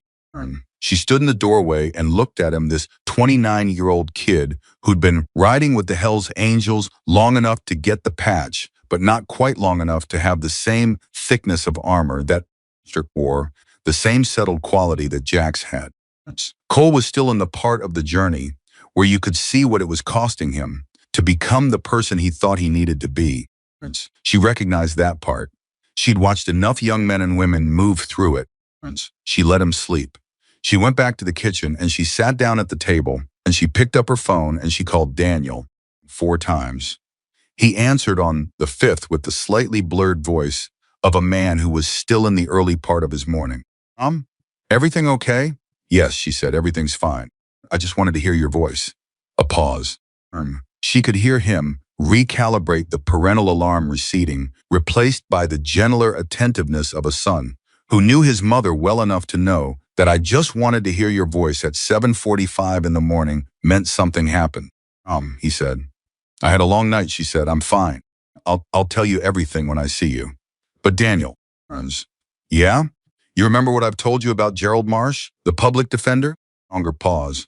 Of course I do, he said. His voice had changed. What he did for you, the choice he made. I've been thinking about it all night. It was about why good things happen when someone refuses to look away from a person just because they're inconvenient or complicated or outside the categories that the rest of the world has decided are worth helping. She heard him breathing. Mom, what did you do? I'll tell you when I see you, she said again. I wanted to say that I think I understand Gerald Marsh better now than I ever did. I think I finally understand what it must have felt like to make that choice. She heard Daniel exhale, something complex in that exhale, love and worry, and the particular emotion of children who watch their parents become real human beings to them. Are you sure you're okay? He said. I'm better than okay, she said. And she meant it. For the first time in a long time, she meant it completely. She was still sitting at the table when she heard the truck on the road. Then two trucks, then the unmistakable rumble, distant at first but growing, the way it grew, of motorcycles. She stood up. Victor heard it too. She could see it in how he went still, his head tilted at a very specific angle. That's them, he said. That's the chapter. She went to the window. Motorcycles and two trucks coming down the private road that led from the county route to the ranch house, moving slow, deliberate, the way you move when you're coming to someone else's territory and you want to make clear you're not coming in hot. Count the figures. 6 riders and 2 drivers. 8 men total. Every one of them in leather. Every one of them carrying the same patch. She picked up the shotgun from the kitchen table, looked at it and set it back down. She went to the front door and opened it and walked out onto the porch. Motorcycles stopped in the yard. The trucks stopped behind them. A moment nobody moved, which she understood was its own kind of communication. We see you. Not going to rush this. Everyone take a breath. Means the man who got off the lead motorcycle was not what she'd expected, though she hadn't been entirely sure what she was expecting. Perhaps 55, medium height, gray at the temples, close crop. He walked toward the porch the way senior people walked in every institution she'd ever been part of: medicine, the military, any structure built on hierarchy and trust, which was to say he walked like someone who was used to rooms changing when he entered them, but who had learned not to use that as an opening move. He stopped at the base of the porch steps. Mrs. Parker, he said. It's me, she said. He looked at her for a long moment. The kind of look that was an assessment, though not an unfriendly one. She looked back with the same equanimity. I'm Frank Calhoun, he said. I'm the chapter president. Victor called and told me what happened last night. A pause. All of it. Okay, she said. I want you to know, he said carefully, that what you chose to do is not something any of us take lightly, and I want to make sure you're safe. She studied his face. What she found there was more complicated than she'd anticipated. The expected authority, yes, the expected wariness. Also, something that looked like genuine concern, and something that looked beneath the carefully maintained surface of a man who managed his expressions the way experienced leaders do, like something close to awe. She said, I'll put more coffee on. He blinked. She thought that might be the first time anyone had surprised Frank Calhoun in a while. You, she added, 2 of your people outside in case we need anything. Just wait by the bikes. He looked at her for another beat. He said, inside, Frank Calhoun saw Victor, and Victor saw Frank. And the thing that moved between them was not the formal hierarchy of organization and member, but something much older and quieter than that. 2 men who knew each other through shared danger and shared loyalty, and the specific kind of love that comes in conditions that civilians don't experience and wouldn't have a word for. Frank said. My leg is broken, Victor said. I can see that. Frank crouched beside him, quickly, unself-consciously, and put his hand on Victor's shoulder. The gesture of a man checking that something important is still real. You holding up? I'm holding up, Victor said. And then in a voice that was quieter than anything else he'd said all morning, Frank, she kept us alive, Frank. All of us. I don't know how, but she kept us alive. Stood. He looked at Evelyn, who was at the kitchen counter with the coffee pot. This is in surgery, Frank said. I got the call 20 minutes ago. they say he has a real chance. The coffee pot in Evelyn's hand didn't shake. She set it down and put her hand flat on the counter for a moment. She said, "That's good." The surgeon asked who had managed his care through the night. Frank said, "Paramedics on the helicopter described what you'd done." The surgeon said it was the reason Jax was still alive to operate on. She turned around. She said specifically, Frank continued. And there was something in his voice now, a weight to the words. The weight of a man who understood the magnitude of what he was saying, that whoever had managed that patient through those hours had almost certainly saved his life, and that they would have had to have known exactly what they were doing. "I was a trauma nurse for 35 years, Evelyn said. "So Victor told me," Frank said. He accepted the coffee she handed him. "Didn't tell me, and what I'm still trying to understand is why." Cole appeared in the doorway, had his arms crossed and his green eyes on Frank, and the expression of someone who was very invested in how this conversation went. Frank looked at him. "Cole, Frank, you look better than I expected." "She's good at her job," Cole said. Simple, definitive, like a man who had decided the matter was settled. Evelyn sat down across from Frank Calhoun at her kitchen table. She wrapped her hands around her own coffee mug. She looked at this man, this chapter president of the Hells Angels, sitting in her farmhouse kitchen at 8:15 in the morning, and she made the same decision she'd been making all night, which was to be exactly as honest as the moment required. "I'll tell you the same thing I told your men," she said. "Someone did something for my family once. Something they didn't have to do for a person most people had already decided wasn't worth doing things for. It changed everything for us. Changed the direction of the whole story." She held the mug. "When you've been on the receiving end of that kind of grace, you either let it stop with you or you pass it forward. I decided a long time ago that I wasn't going to let it stop with me." Calhoun looked at her for a long time. "That's it?" he said. "That's it," she said. He nodded slowly, the nod of a man absorbing something that he was going to need time to properly think about. Then he said, "We have a problem." She waited. "Driscoll knows where you are," Frank said. "He knows what you did. And he's the kind of man who interprets kindness as weakness and weakness as an opening." He set his coffee down. "I want to put 2 of my people here with you, stationed on the property, until this is resolved." She looked at him. "Define resolved." "Dale Driscoll has been operating in this part of Montana for 4 years, Frank said. "He's not Hell's Angels. He's not affiliated with any legitimate organization. He's a criminal who uses the mythology of outlaw culture to do whatever he wants and intimidate people into looking the other way." His jaw tightened. "We've been working on resolving our situation with him for 8 months. Situation just accelerated the timeline." "I don't want anyone's war on my property," Evelyn said. "No," Frank said. "That's not what I'm offering. I'm offering is a visible deterrent. People who can be here, be seen to be here, and communicate clearly to Driscoll that anything that happens to you happens to him." She looked at him. Then she looked at Victor. Victor met her look with one that said very clearly, "Without words, he's telling you the truth, and this is the right call." "How long?" she said. "Until we know Driscoll has moved on from this," Frank said. "Could be days. Could be a few weeks." She thought about Roy Hendricks, who was still sitting on his property, not knowing whether to be worried. She thought about Daniel, who was probably staring at his phone right now, trying to decide if he should drive up from Missoula. She thought about her chickens, who needed to be fed, and her fences, which had taken damage in the storm, and the ordinary machinery of her life that had been sitting idle while the night happened. "2 people," she said. "They stay in the barn, the house. They don't touch my equipment, and they follow my rules on my property." Frank Calhoun almost smiled. She could see at the suppressed flicker of amusement from a man who was not accustomed to being given terms. "Read," he said. And then the thing happened that she hadn't seen coming. Frank reached into the inside pocket of his jacket. He pulled out a phone. And he turned it toward her.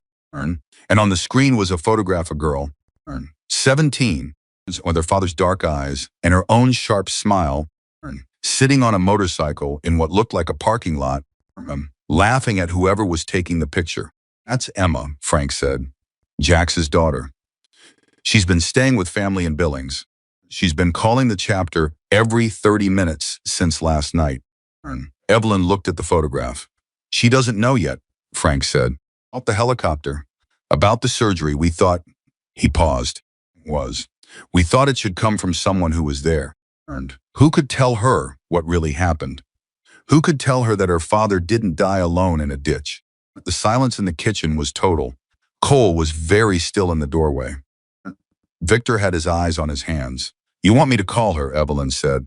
I think, Frank said carefully, that she needs to hear that her father spent the worst night of his life being taken care of by someone who gave a damn about whether he made it. Not in a clinical report, not from a chapter officer giving official information. He paused. I think she needs to hear it from you. Evelyn looked at the photograph for another moment. Emma, 17. Sharp smile in her father's eyes, and a life that had been balanced on the edge of a coin flip all night and landed on the right side by a margin that neither Evelyn nor the laws of physics could fully account for. She picked up her phone. She dialed the number Frank read to her from his screen. Rang once.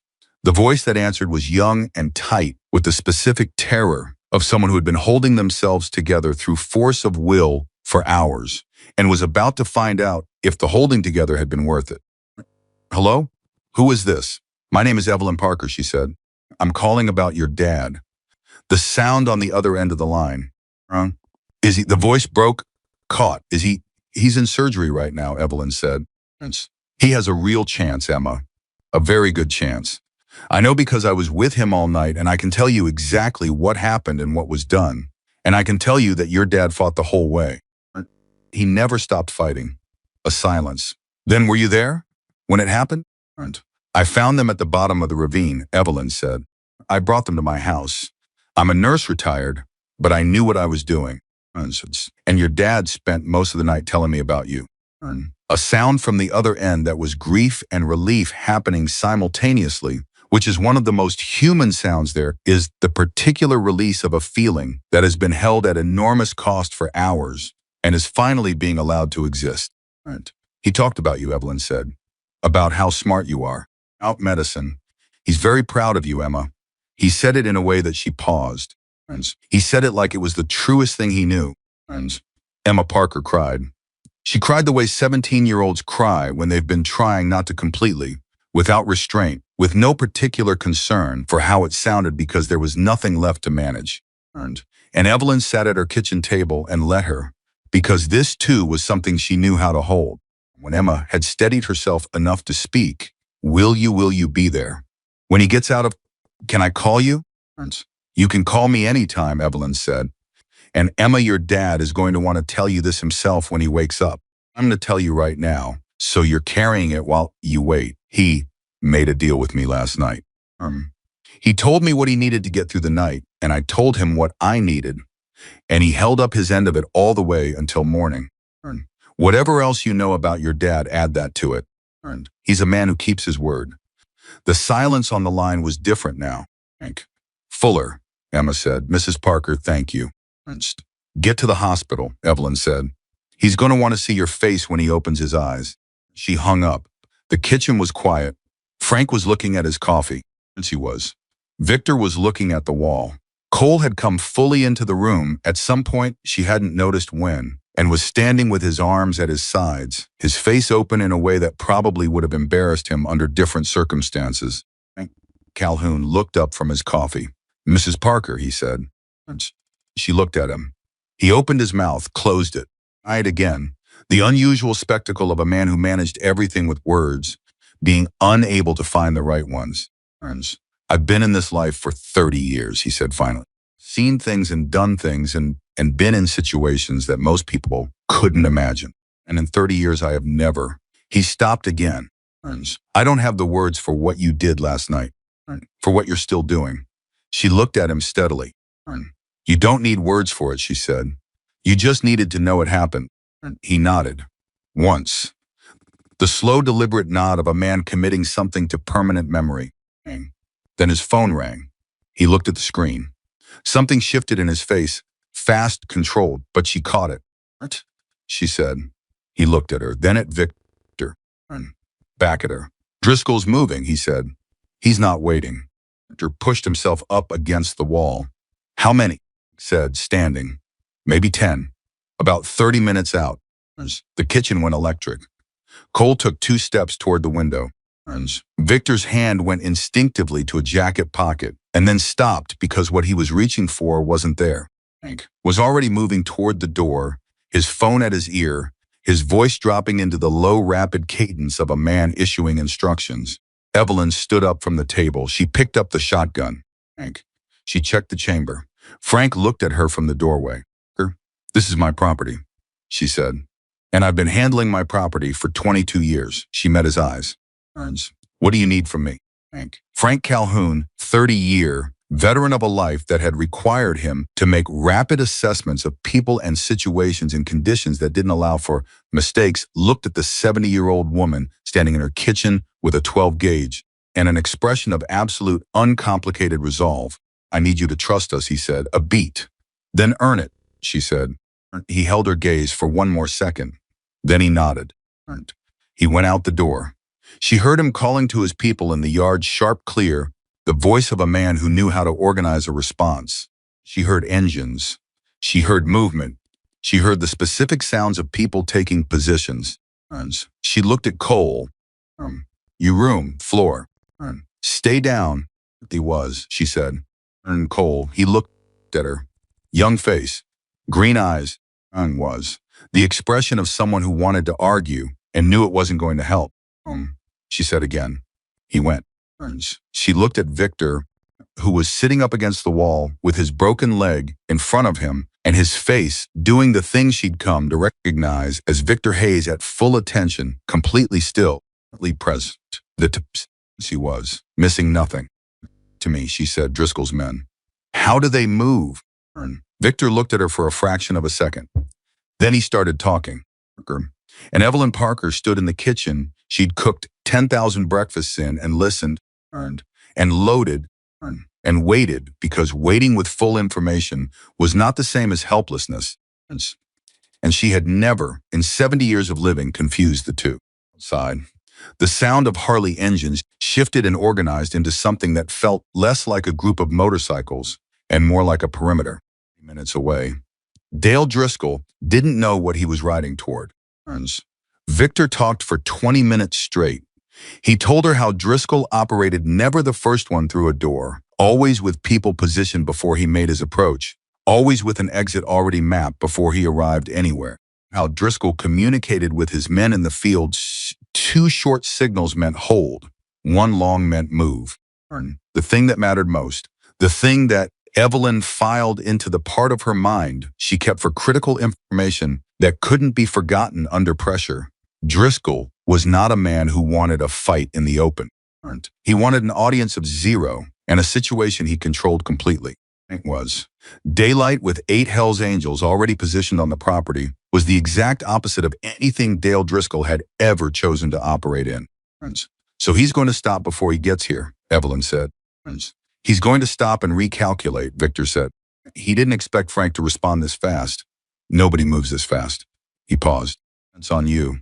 He expected to find 1 woman and 3 injured men. Not this. What happens when he recalculates?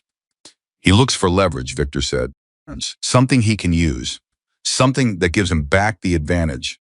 "And what kind of leverage?" Victor looked at her steadily. She held the look. "You," he said, "not physically. A direct threat. Driscoll's too smart for that, too visible in this county, for a direct threat against a civilian to be clean. But something that makes you want to step back. Something personal." "There's nothing he can threaten me with," Evelyn said. "There's always something," Victor said. "Not cruelly. Factually. That's what he does. He finds the thread and he pulls it." She thought about Daniel. She thought about Sophie, 11 years old, her granddaughter in Missoula. She thought about Roy Hendricks on his property, who had driven a flatbed down a mountain in the dark without asking a single unnecessary question. She made a decision. She went to the front door and called out for Frank. He appeared in 30 seconds, which told her he'd been close. "Driscoll is going to look for leverage," she said. "He's not going to come in direct. He's going to find someone connected to me and use them." I need you to understand that, and need your people to understand that. Frank's expression shifted. Who's connected to you out here? Right? My neighbor Roy Hendricks, she said. He helped last night. He drove the flatbed. He doesn't know what he walked into, and he's sitting on his property right now, not knowing if he should be worried. Frank turned immediately and said something to the man standing nearest him, a short, quiet exchange, and the man walked away with his phone out. Someone's going to Roy right now, Frank said. We'll have eyes on his property within 15 minutes. She nodded. My son is in Missoula. Daniel Parker, he doesn't know the details yet, but I called him this morning, and he's smart enough to know something serious happened. I'll need his number, Frank said. She gave it to him without hesitation. Frank relayed it. Another call being made. Anyone else? Frank said. She thought she went through the inventory of her life, the genuine connections, the people she would feel they're pulling. The list was shorter than it might have been. For someone who had lived differently, but it was real. Was what mattered. That's it, she said. Frank looked at her with the particular respect that people reserve for someone who has assessed their own situation without sentiment and reported accurately. Okay, he said. Okay, here's what I'm going to tell you, and I need you to hear it straight. I'm listening. Driscoll has been under federal surveillance for 14 months, Frank said. She stared at him. The ATF opened a case on him last spring, Frank said. Money laundering, weapons trafficking, extortion. They've been building it. We've been cooperating quietly, carefully, in ways that don't get people killed, because Driscoll has been causing problems in 3 states, and everyone involved wants him gone the same way. He paused. Happened last night, your name entering this situation, that's a complication for us, for the federal case, because if Driscoll moves against you and the ATF is watching him move against you, it accelerates things. She processed this. You're telling me, she said slowly, that the federal government may already know what happened on my property last night. I'm telling you, Hanks said, that within the next hour, certain people are going to know, and that those people may want to speak with you. A beat. Federal agents, she said. Yes, she looked at him. Hank. Did you know about this before you came here this morning? He held her gaze. Yes. The kitchen was very quiet for a moment. You could have told me that first thing, she said. I could have, he said. I wanted to meet you before I did. I wanted to know what kind of person I was dealing with. A pause. I needed to know if you were someone who would panic and complicate a situation that's been 14 months in the making. Someone who could handle information and act on it correctly. She looked at him for a long moment. She said, you called a 17-year-old girl and told her her father was going to make it, Frank said. While you were sitting in the middle of all of this, that told me what I needed to know. She pulled out a chair from the kitchen table and sat down. Not from weakness, from the deliberate choice of a person who understood that some information needed to be received from a stable position. Tell me everything, she said. From the beginning. All of it. And Frank Calhoun sat across from Evelyn Parker and told her everything. Driscoll's operation had started 4 years ago in Wyoming and moved north when law enforcement pressure in that state increased. He had 17 men in his organization, 3 of whom were considered violent without provocation. His primary income was stolen goods moving through a network of seemingly legitimate businesses, 2 auto repair shops, a storage facility company, a cash-based restaurant outside Bozeman.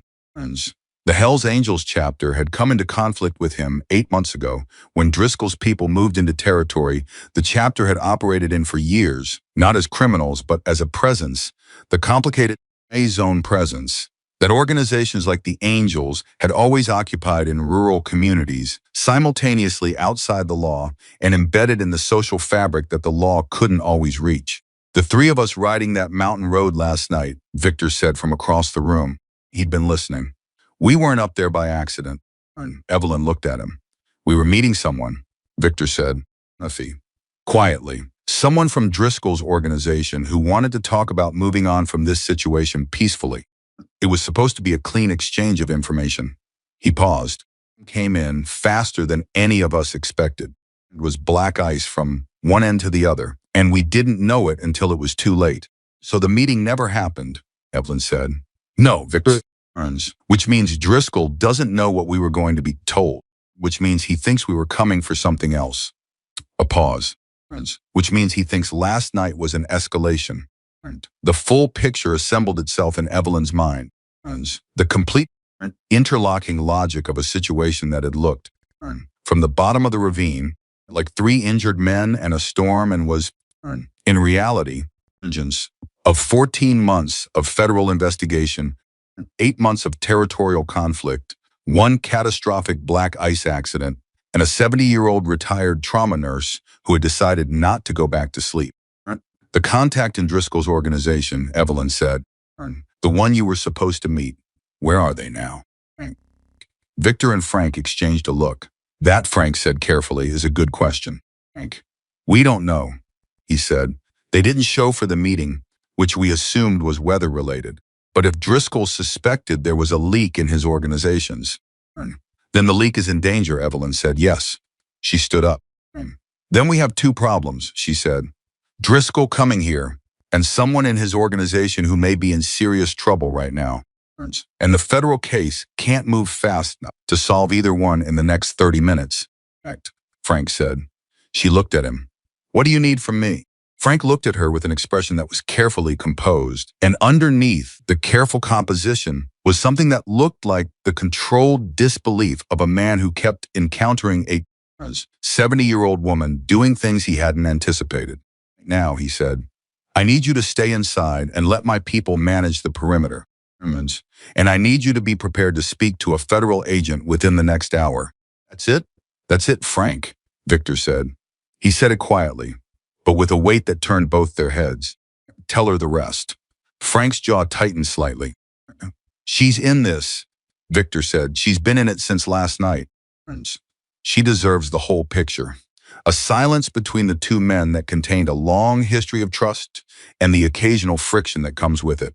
Frank looked at Evelyn. The contact in Driscoll's organization, he said, when we were going to meet. He paused. It's a woman. She's been feeding information to the ATF for 6 months. She got into Driscoll's orbit 3 years ago. It's a complicated situation, the kind where people don't always choose their circumstances cleanly. She's been trying to get out, and she had information that would close the federal case. He stopped. She reached out to us as an intermediary. Last night was supposed to be the handoff. Evelyn was very still. She said. Frank looked at her. Why? Because she's a person, Evelyn said. Not a situation. What's her name? A beat. Carla, Frank said. Carla Reyes, 34 years old. She has a son. Evelyn absorbed this. Where would she be right now? She said. Driscoll suspected her. There's a property, Victor said, 11 miles north. An old ranch Driscoll uses as a secondary location. If he pulled her in for questioning Victor. Frank's voice was sharp. She needs to know, Victor said. His voice was not loud, but it was absolutely firm. The voice of a man who had made a decision and was not going to be moved from it. If she knows, she already knows, Victor said. She's been knowing the right thing to do since last night and doing it every single time. So yes, she needs to know. Frank pressed his hand against his face. The gesture of a man doing rapid calculation, the kind of calculation that had nothing to do with numbers and everything to do with trust and risk and the judgment calls that can't be made from policy. He looked at Evelyn. The property is 11 miles north on County Road 14, he said. Ranch house, red roof, back off the road about a quarter mile. 2 vehicles usually parked at the entrance. And your federal contacts, Evelyn said. Can they get there? Not in time, Frank said. Not without tipping Driscoll through channels he's monitoring. The ATF has been careful for 14 months. They're not going to blow the case without His phone rang. He looked at the screen. His face did something she hadn't seen it do before, a fast, involuntary tightening, the expression of a man receiving news he was not ready for. He answered. Listen for approximately 15 seconds. Hung up. Driscoll stopped, he said, about 2 miles out, coming in. The room shifted. Why not? Evelyn said. Because he got a call, Frank said. From Reeves, the man at your gate last night. He looked at her with an expression she couldn't immediately parse. James told him about you. Described the situation. Driscoll's response was, he paused. He said it wasn't worth the noise. Not a civilian. Not on a ranch. Not in daylight with witnesses. So he's backing off, Cole said from the doorway. He'd come back out, and she'd let him because he'd been quiet and because she'd stopped having the energy to enforce rules that weren't medically critical. He's backing off from here, Frank said. But that just means his attention goes somewhere else. He looked at Evelyn Reyes. The word landed in the room like something physical. Evelyn was already moving. She picked up her keys from the hook by the back door. Thomas's keys, the old truck that still ran perfectly because Thomas had believed in maintaining things that mattered, and she was at the door before Frank said anything. Evelyn, Victor said. She stopped. Not because she was uncertain, because she owed him the moment. You can't go alone, he said. I know, she said. She looked at Frank. Frank Calhoun looked at her for a long moment with the expression of a man who had spent 3 decades making decisions he couldn't undo.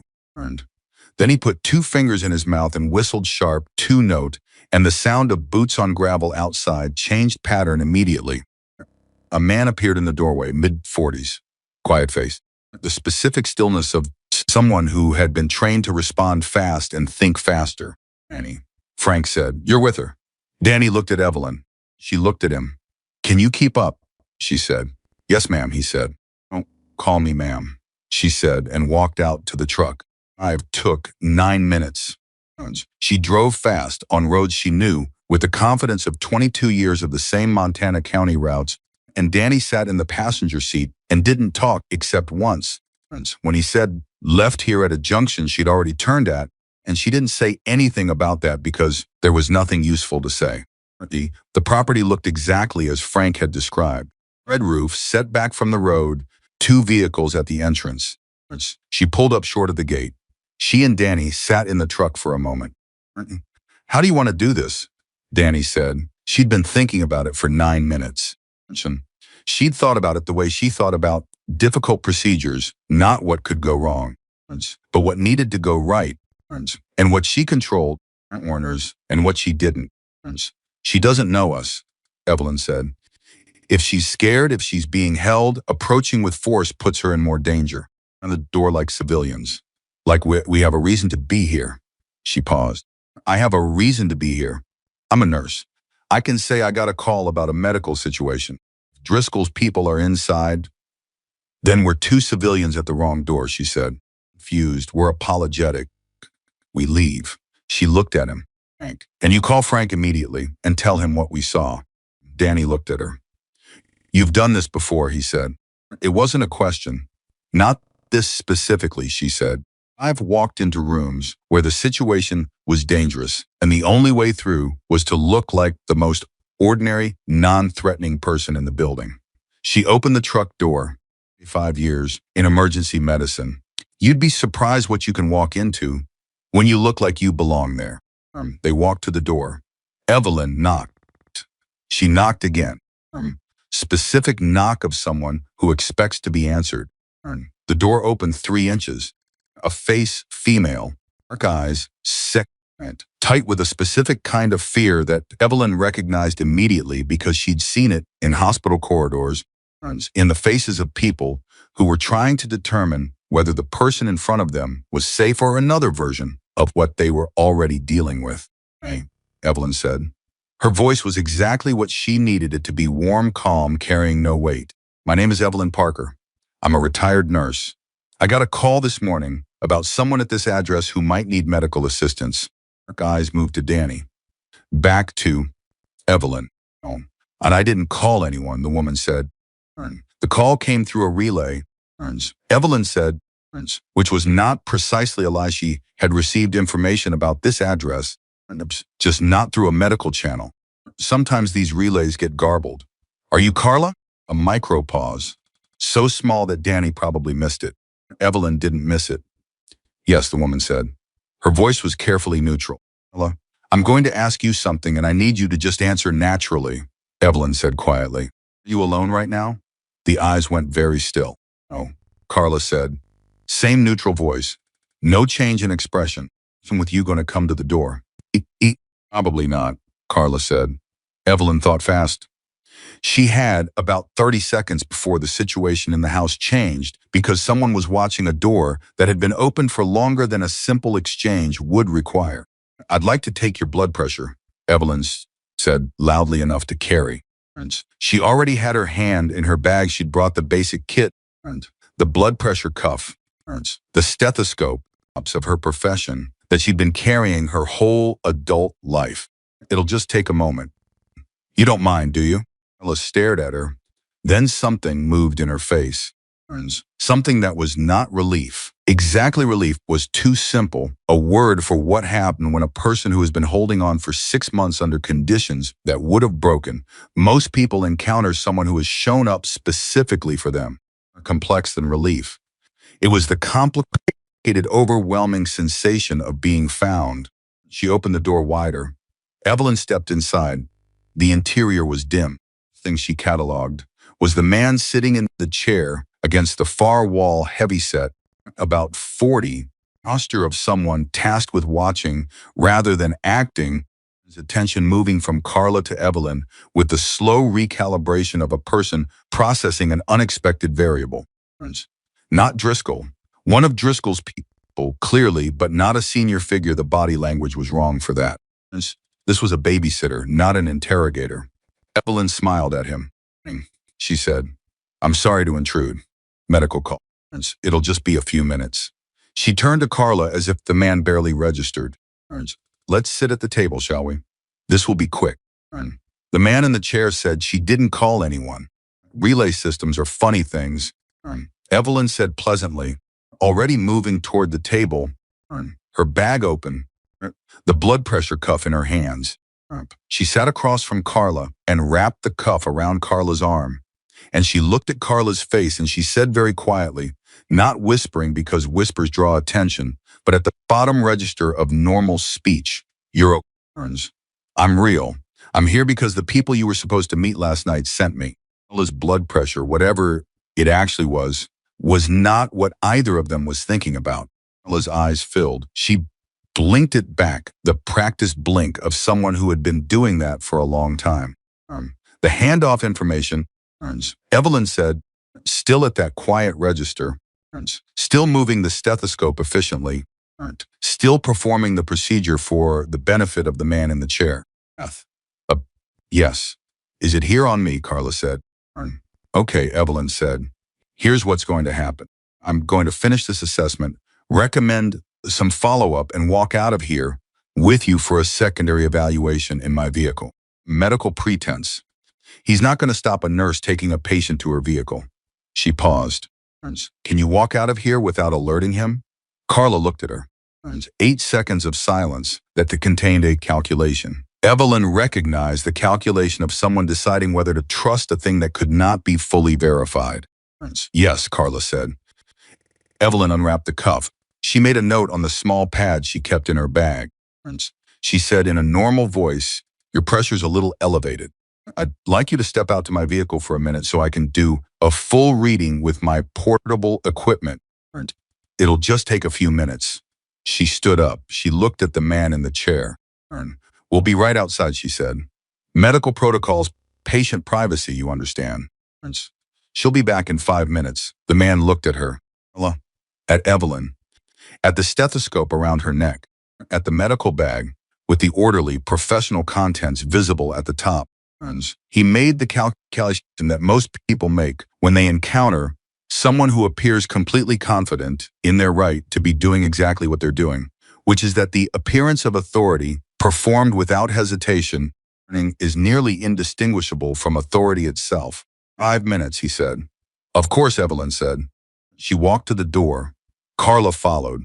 Danny was outside, and when Evelyn came through the door with Carla behind her, she saw him clock the situation. Instantly, the tight set of his posture shifted into the controlled readiness of someone told everything they needed to know by a single glance. Walked to the truck. Normal pace, not rushed. The walk of a nurse and a patient and a driver, with nothing unusual happening and nothing worth watching through a window. Evelyn got in the driver's side. Carla got in the middle. Danny got in the passenger side and had his phone out before the door closed. She started the truck. She drove. She was 200 yards down the road before Carla Reyes put her face in her hands and made a sound that had been building for 6 months, compressed, specific, the sound of something that has been held under enormous pressure, finally releasing. Crying, exactly. Deeper than crying. The particular sound of a person who has been carrying something alone for so long that they've forgotten what it felt like not to carry it, and have just, in the space of 5 minutes, been relieved of the weight. Okay, Evelyn said. You're okay, I've got you. Son, Carla said. Carlos, he's with my sister in Billings. He's safe? He's safe, Evelyn said. You're going to call him as soon as we get you somewhere secure. Frank. Danny was on the phone with Frank. She could hear fragments property, extraction, federal contact, 15 minutes. The machinery of a situation moving toward its resolution with the particular momentum of something that had been building for 14 months and was now finally approaching the moment it had been built for.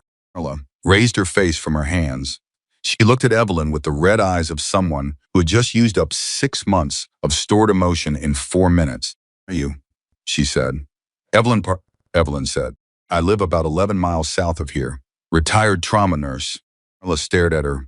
That's not what I mean, Evelyn said. Frank told me, Carla said slowly. When Danny called from outside, he said the woman who saved Jax and Cole and Victor last night. He said she went to get you herself. She paused. Why? Evelyn drove.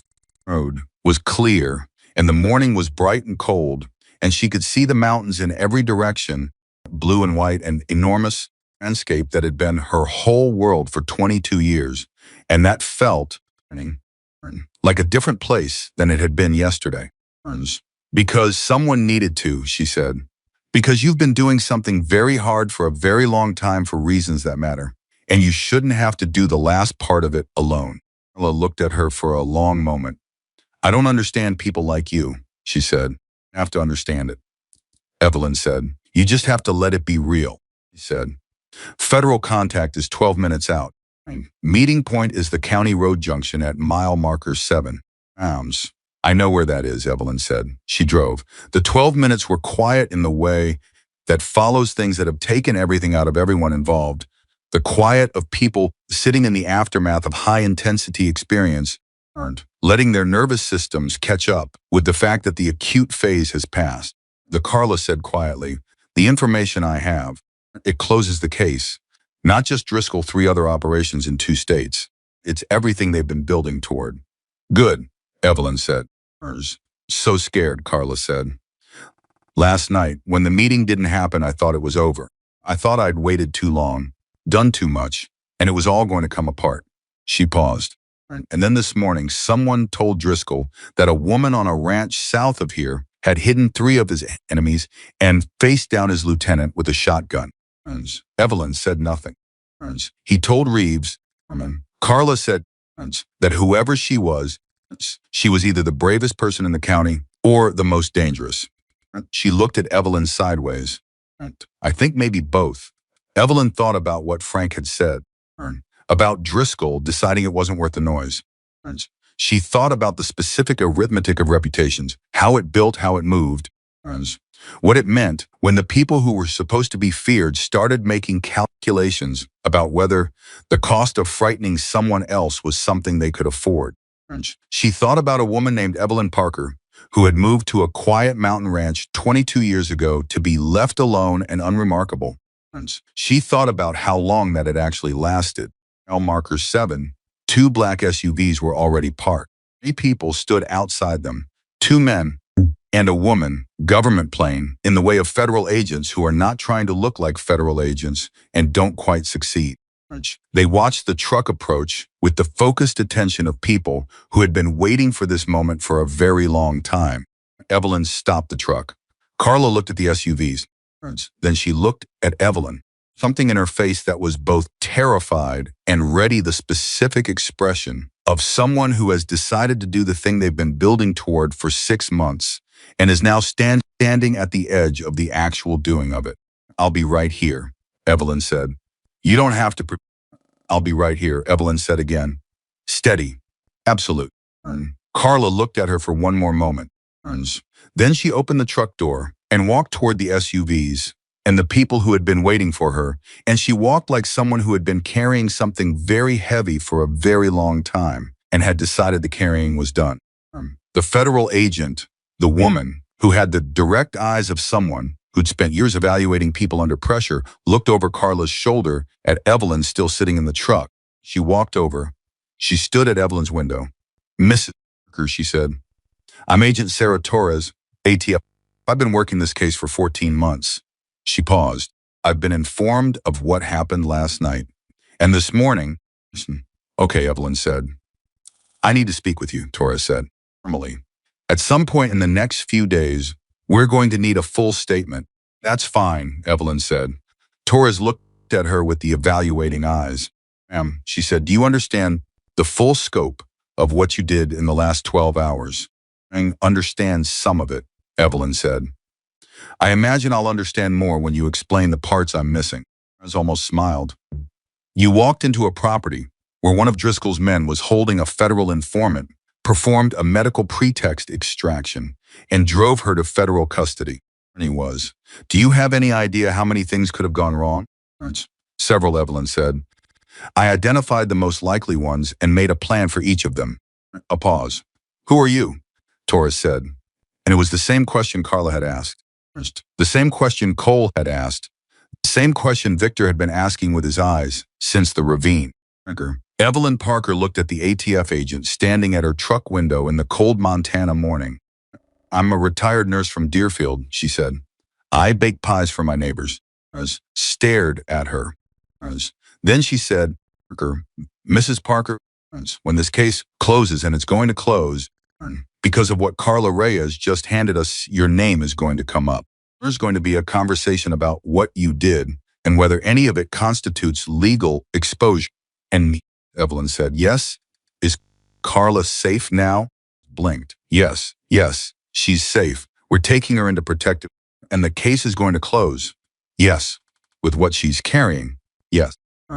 Then we can have the conversation about legal exposure another day, Evelyn said. Right now, I need to get back to my property because I have 2 injured men who need medical attention, a neighbor who's probably frightened, a fence line that took storm damage, and chickens that haven't been fed since yesterday morning. I stared at her for a full 3 seconds. Then she stepped back from the window. We'll be in touch, she said. I'll be home, Evelyn said. She started the truck.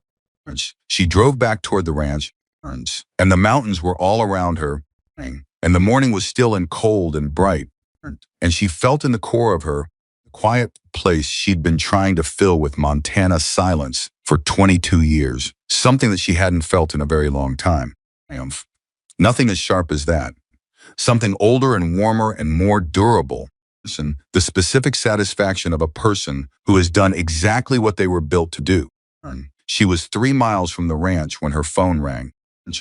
She answered it without looking. Danny was beside her and the road was straight. Frank's voice. Something in it she hadn't heard before. I just got a call from the hospital. She held the phone tighter. Thanks. Jax is out of surgery, Frank said. She breathed. He's in recovery, Frank said. He's asking for you. She didn't say anything. She couldn't quite, for one moment. She said finally, that I'll be there this afternoon. Stopped. He said to tell you that a deal's a deal. He said you'd know what that meant. She did know. She put the phone down. Outside the truck, the mountains of Montana went on in every direction, and indifferent and beautiful, the same mountains they'd always been, holding the same snow and the same silence and the same cold. And in the truck, allowed herself exactly the length of one long exhale to feel the full weight of the night she'd had and the morning she'd made and the people who were alive because she hadn't gone back to sleep. Then she straightened. Then she drove home. Because the chickens still needed feeding and a fence line still needed assessing, and 2 men in her farmhouse were still her patients, and Evelyn Parker had always finished what she started. The chickens got fed at 10:47 in the morning, which was 3 hours later than usual, And they expressed their displeasure in the way chickens do loudly. Nuance. And without any interest in the extenuating circumstances. Evelyn apologized to them anyway. It was the most normal thing she'd done in 36 hours, and she held on to it the way you hold on to ordinary things when the extraordinary has been pressing against you so long that you've started to forget what regular life feels like. Back inside, Victor was asleep against the kitchen wall. Cole was sitting at the table, her kitchen table, the table where she'd had 30 years of solitary breakfasts with a cup of coffee she'd made him, holding it in both hands the way young people hold things they're grateful for. He looked up when she came in. "Jax is out of surgery," she told him. Cole closed his eyes, just for a second. The specific relief of someone receiving the news they've been bracing against receiving differently. "Frank told me," he said, "while you were outside." He opened his eyes.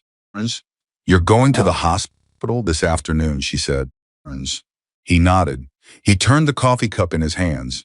She could see him working towards something, the particular preparation of a person who has a thing to say and is trying to find the version of it that's honest without being too much. "I want to ask you something," he said. "Go ahead." "Last night, before any of this, what was your life like?" "Out here." "Just you." She looked at him. It was not the question she'd expected. She said, "Good, mostly, but quiet." "Did you miss it?" he said. The being in the middle of something. She sat down across from him. She thought about it, genuinely, the way she'd been thinking about it, since approximately 3 in the morning when the answer had started becoming clear to her whether she wanted it to or not. "Yes," she said, "more than I admitted to myself." "Then why did you stop?" She was quiet for a moment. Outside, one of Frank's men walked past the window, a regular patrol pass, deliberate and visible, the presence Frank had promised. She'd stopped noticing it. That was either a good sign or a sign that she'd adapted to an abnormal situation too quickly, and she wasn't sure which. "I lost someone," she said, "at work. A patient." She paused. "Not because I made a mistake. Not because the system failed. Just because sometimes people die, and there isn't a reason that makes it make sense." 18 years old. Motorcycle accident. She held her own coffee. "After that, I needed to be somewhere that wasn't asking me to care that much. Because caring that much and losing anyway is," Cole said. "I was going to say unbearable," she said. "I was wrong about that. It's hard. Very hard. But not unbearable. I just needed 20 years to remember that." Cole looked at her for a long moment.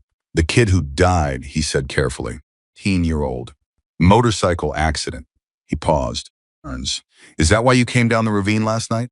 The question landed somewhere precise and true. She'd been asking herself a version of it since dawn.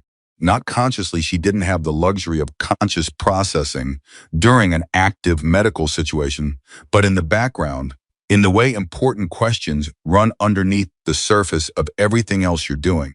She said, "But mostly I came down the ravine because 3 people needed someone to." Cole nodded slowly. He looked like he was filing something away. The careful filing of a young man who's still in the process of deciding what he believes about the world and has just received a piece of information that might actually matter. Victor stirred across the room, opened his eyes, took in the scene with the immediate comprehensive awareness she'd come to expect from him. He said. "Safe," Evelyn said. "Federal custody." She handed over everything. Victor exhaled. The long, slow exhale of a man releasing something he'd been holding for 8 months. "Cole?" "Not my department," she said. "Agent Torres will handle Driscoll." "Torres is good," Victor said. "She's been at this a long time." He paused. "This is actually over. The Driscoll part," Evelyn said. "Yes." He looked at her. "What part isn't over?" She met his look. "The part where you both need proper medical care that I cannot provide in a farmhouse kitchen. I want you in a hospital today, Victor. Both of you. Non-negotiable." Victor opened his mouth. "Non-negotiable," she said again, with the tone she'd spent 35 years perfecting, the tone that communicated clearly that the decision had already been made and what was being offered was the courtesy of the announcement. Victor closed his mouth. Cole looked like he was trying not to smile. Hank arranged it within the hour. A vehicle.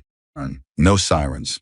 A hospital 60 miles south where two of Frank's contacts on the medical staff would handle the intake quietly. Professionals, with the minimum amount of documentation that would raise unnecessary questions about a night that the relevant authorities were already aware of in the ways that mattered. Before they left, Victor did something she didn't expect. He asked Cole to help him stand. Cole got him upright, one arm around his shoulders, Victor's broken leg extended, the effort of it visible in both their faces. And then Victor stood there on one leg in her kitchen and looked at her with an expression she had no clinical term for. "I've been trying to figure out what to say to you," he said, "since about 2 this morning. I've had a lot of time to think about it."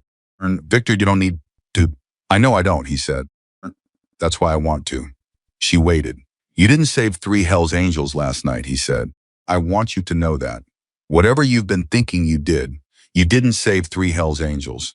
3 people who had spent so long being defined by what they wore and what they'd done that they'd almost forgotten there was anything underneath it." His voice was steady, but she could hear what it was costing him to keep it that way. "I looked at us and you saw people, not patches, reputations, people." He paused. "I haven't felt that in a very long time. I didn't know I missed it until last night." The kitchen was very quiet. Cole had his jaw set in the rigidly not crying configuration she'd learned to recognize. Evelyn looked at Victor. She looked at this man, this complicated, guarded, surprisingly honest man. With his broken leg, his 20 years of a life people had already decided what to think about, and she felt the truth of what he was saying settle into her the way true things do. "Victor," she said, "the same is true in reverse." He looked at her. "You looked at a 70-year-old woman alone in the mountains, and you didn't see someone useless," she said. "You didn't dismiss me or minimize me or decide I was too old or too fragile or too civilian to matter with me. You trusted me." She paused. "Do you have any idea how rare that is?" He stared at her. Then his face did the thing she'd been watching it do. In fragments, all night it opened.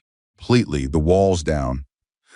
The man underneath him, just a man, standing on one leg in a farmhouse kitchen in Montana, seen. He didn't say anything. He didn't need to. Frank's vehicle was outside. Cole helped Victor toward the door, and Evelyn held it open. And when Victor passed her in the doorway, he stopped just briefly, the pause of a large man on crutches, being careful, and he said quietly, "Whoever that public defender was, Marsh, I hope he knows what he started." She watched the vehicle drive down the road until it was gone.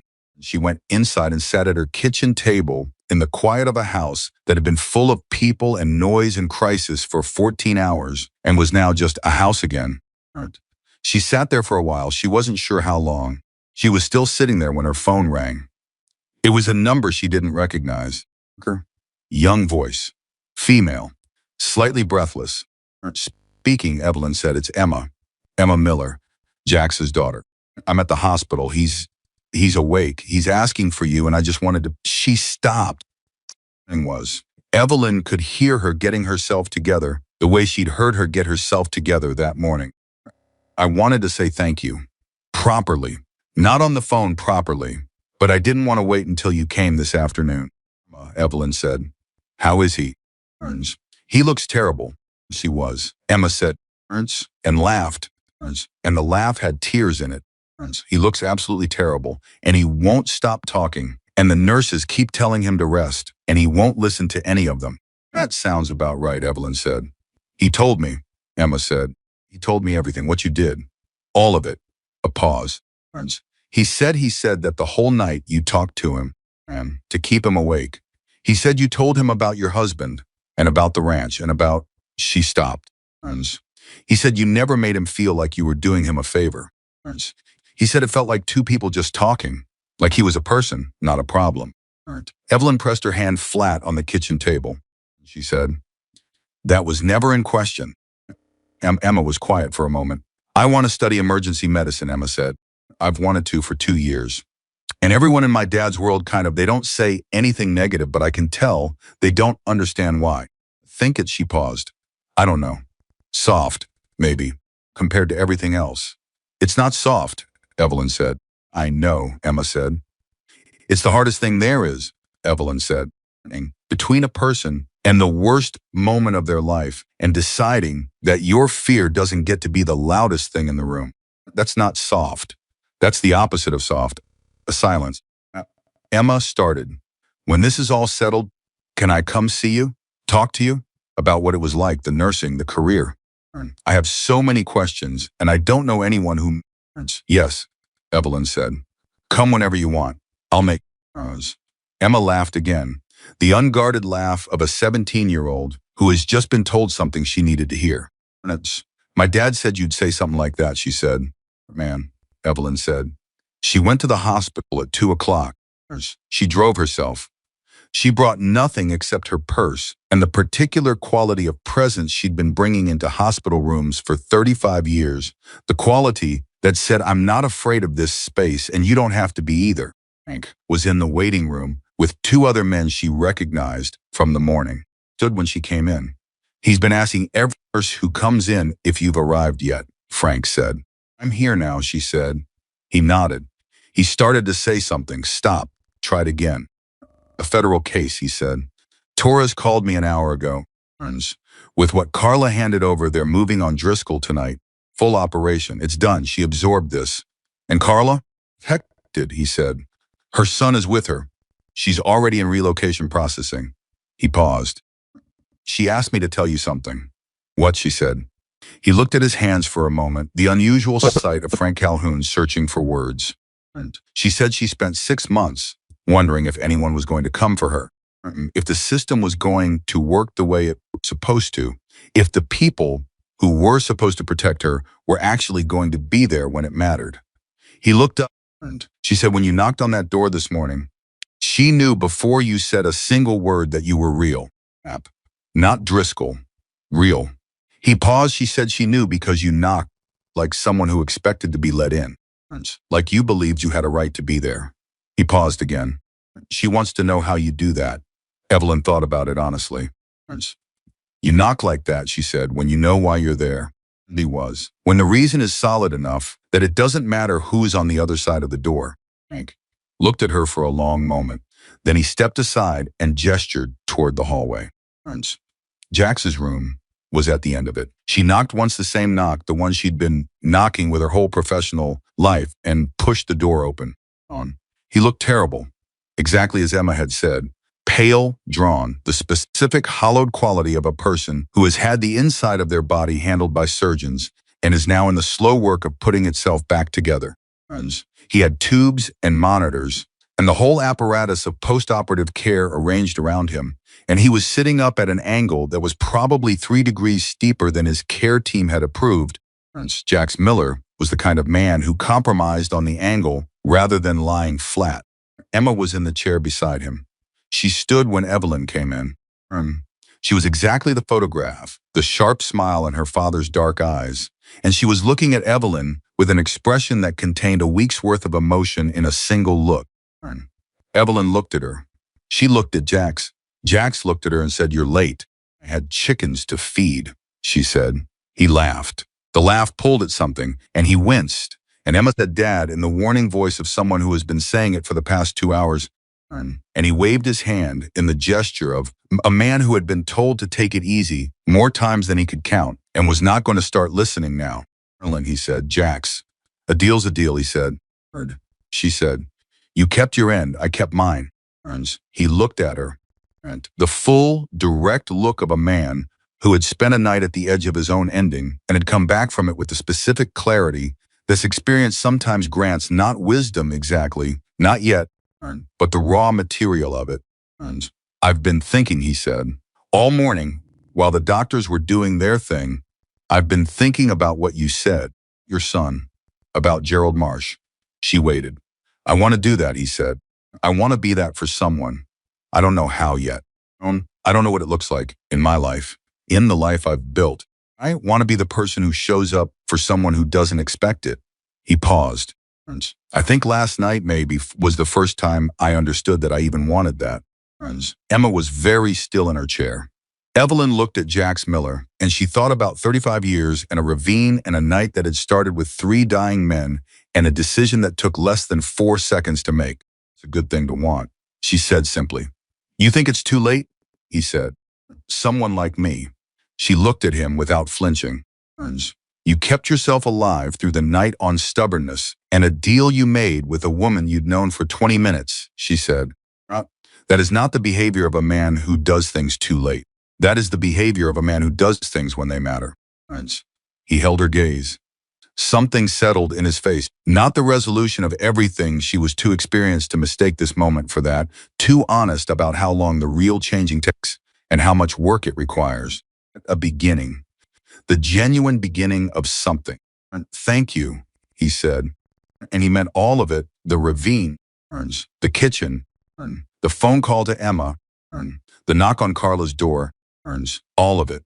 Sentence carrying the full weight of a night that neither of them would ever entirely leave behind. Take care of yourself, she said, and listen to your nurses. He smiled, no promises. She shook her head.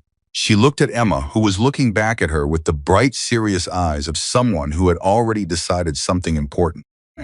Come in the spring, Evelyn said, when the roads are clear. I will, Emma said. She believed her. She drove home in the late afternoon, the mountains going gold and rose around her, appearing at the end of her private road, exactly as it always had, unchanged, unhurried, and indifferent to everything that had happened in and around it in the last 24 hours. Biscuit was waiting at the back door. She fed him. She fixed the section of fence that had taken the worst storm damage, working by the last of the daylight with Thomas's tools and Thomas's patience and 30 years of knowing how this particular fence behaved in ice. She made herself dinner eggs again because the eggs were there, and ate it at the kitchen table in the chair she always used, and looked at the chair across from her where Frank Calhoun had sat that morning with his coffee. Then she went to the mudroom and she repacked her trauma bag, not because she expected to need it. She'd carried it for 22 years without needing it, and it had been ready every single time. She packed it the way she always had, methodically, completely, with the care of someone who understood that readiness was not optimism. It was not the belief that bad things wouldn't happen. It was the decision that when they did, she was going to be the kind of person who was prepared. She put the bag back on the lower shelf. Weeks later, a leather patch arrived in her mailbox. No return address. Heavy black leather, the winged death's head, the words. Beneath the patch, a handwritten note in handwriting she recognized as deliberate, the handwriting of a man who does not write often and means every word when he does. You didn't save 3 bikers. You reminded 3 broken men that they were still human. Forget things like that. Jay, she read it twice. She set it on the kitchen table. She looked at it for a long time. Then she pinned it on the wall beside the back door, beside the hook where Thomas's keys still hung, beside the shelf where the trauma bag sat ready. Beside the door she had walked out of into a freezing Montana night because a sound in the dark had asked her to, and she had never in her life been able to refuse that particular asking. Not a trophy, not a symbol of anyone's fear. A reminder of what happens when one person decides that another person's life is worth more than their own comfort, their own safety, their own very reasonable reasons to look away. Evelyn Parker went to bed at 9:30. She read 3 pages of a Louis L'Amour novel. She set it face down on the nightstand. Biscuit settled at the foot of the mattress. She closed her eyes. And in the quiet of the Montana mountains, in the ordinary darkness of a life that had turned out to be nothing like the quiet retreat she'd planned, and everything like the life she'd actually been built for, slept deeply, completely, and without apology, the sleep of a woman who had spent herself entirely on something that mattered and would, without hesitation, do it again. Some people spend their whole lives looking for the moment that defines them. Evelyn spent hers being ready for it. And when it came for her in the dark, she walked straight toward it because that was who she was, who she had always been, and who she would remain until the last quiet morning of her extraordinary, ordinary life.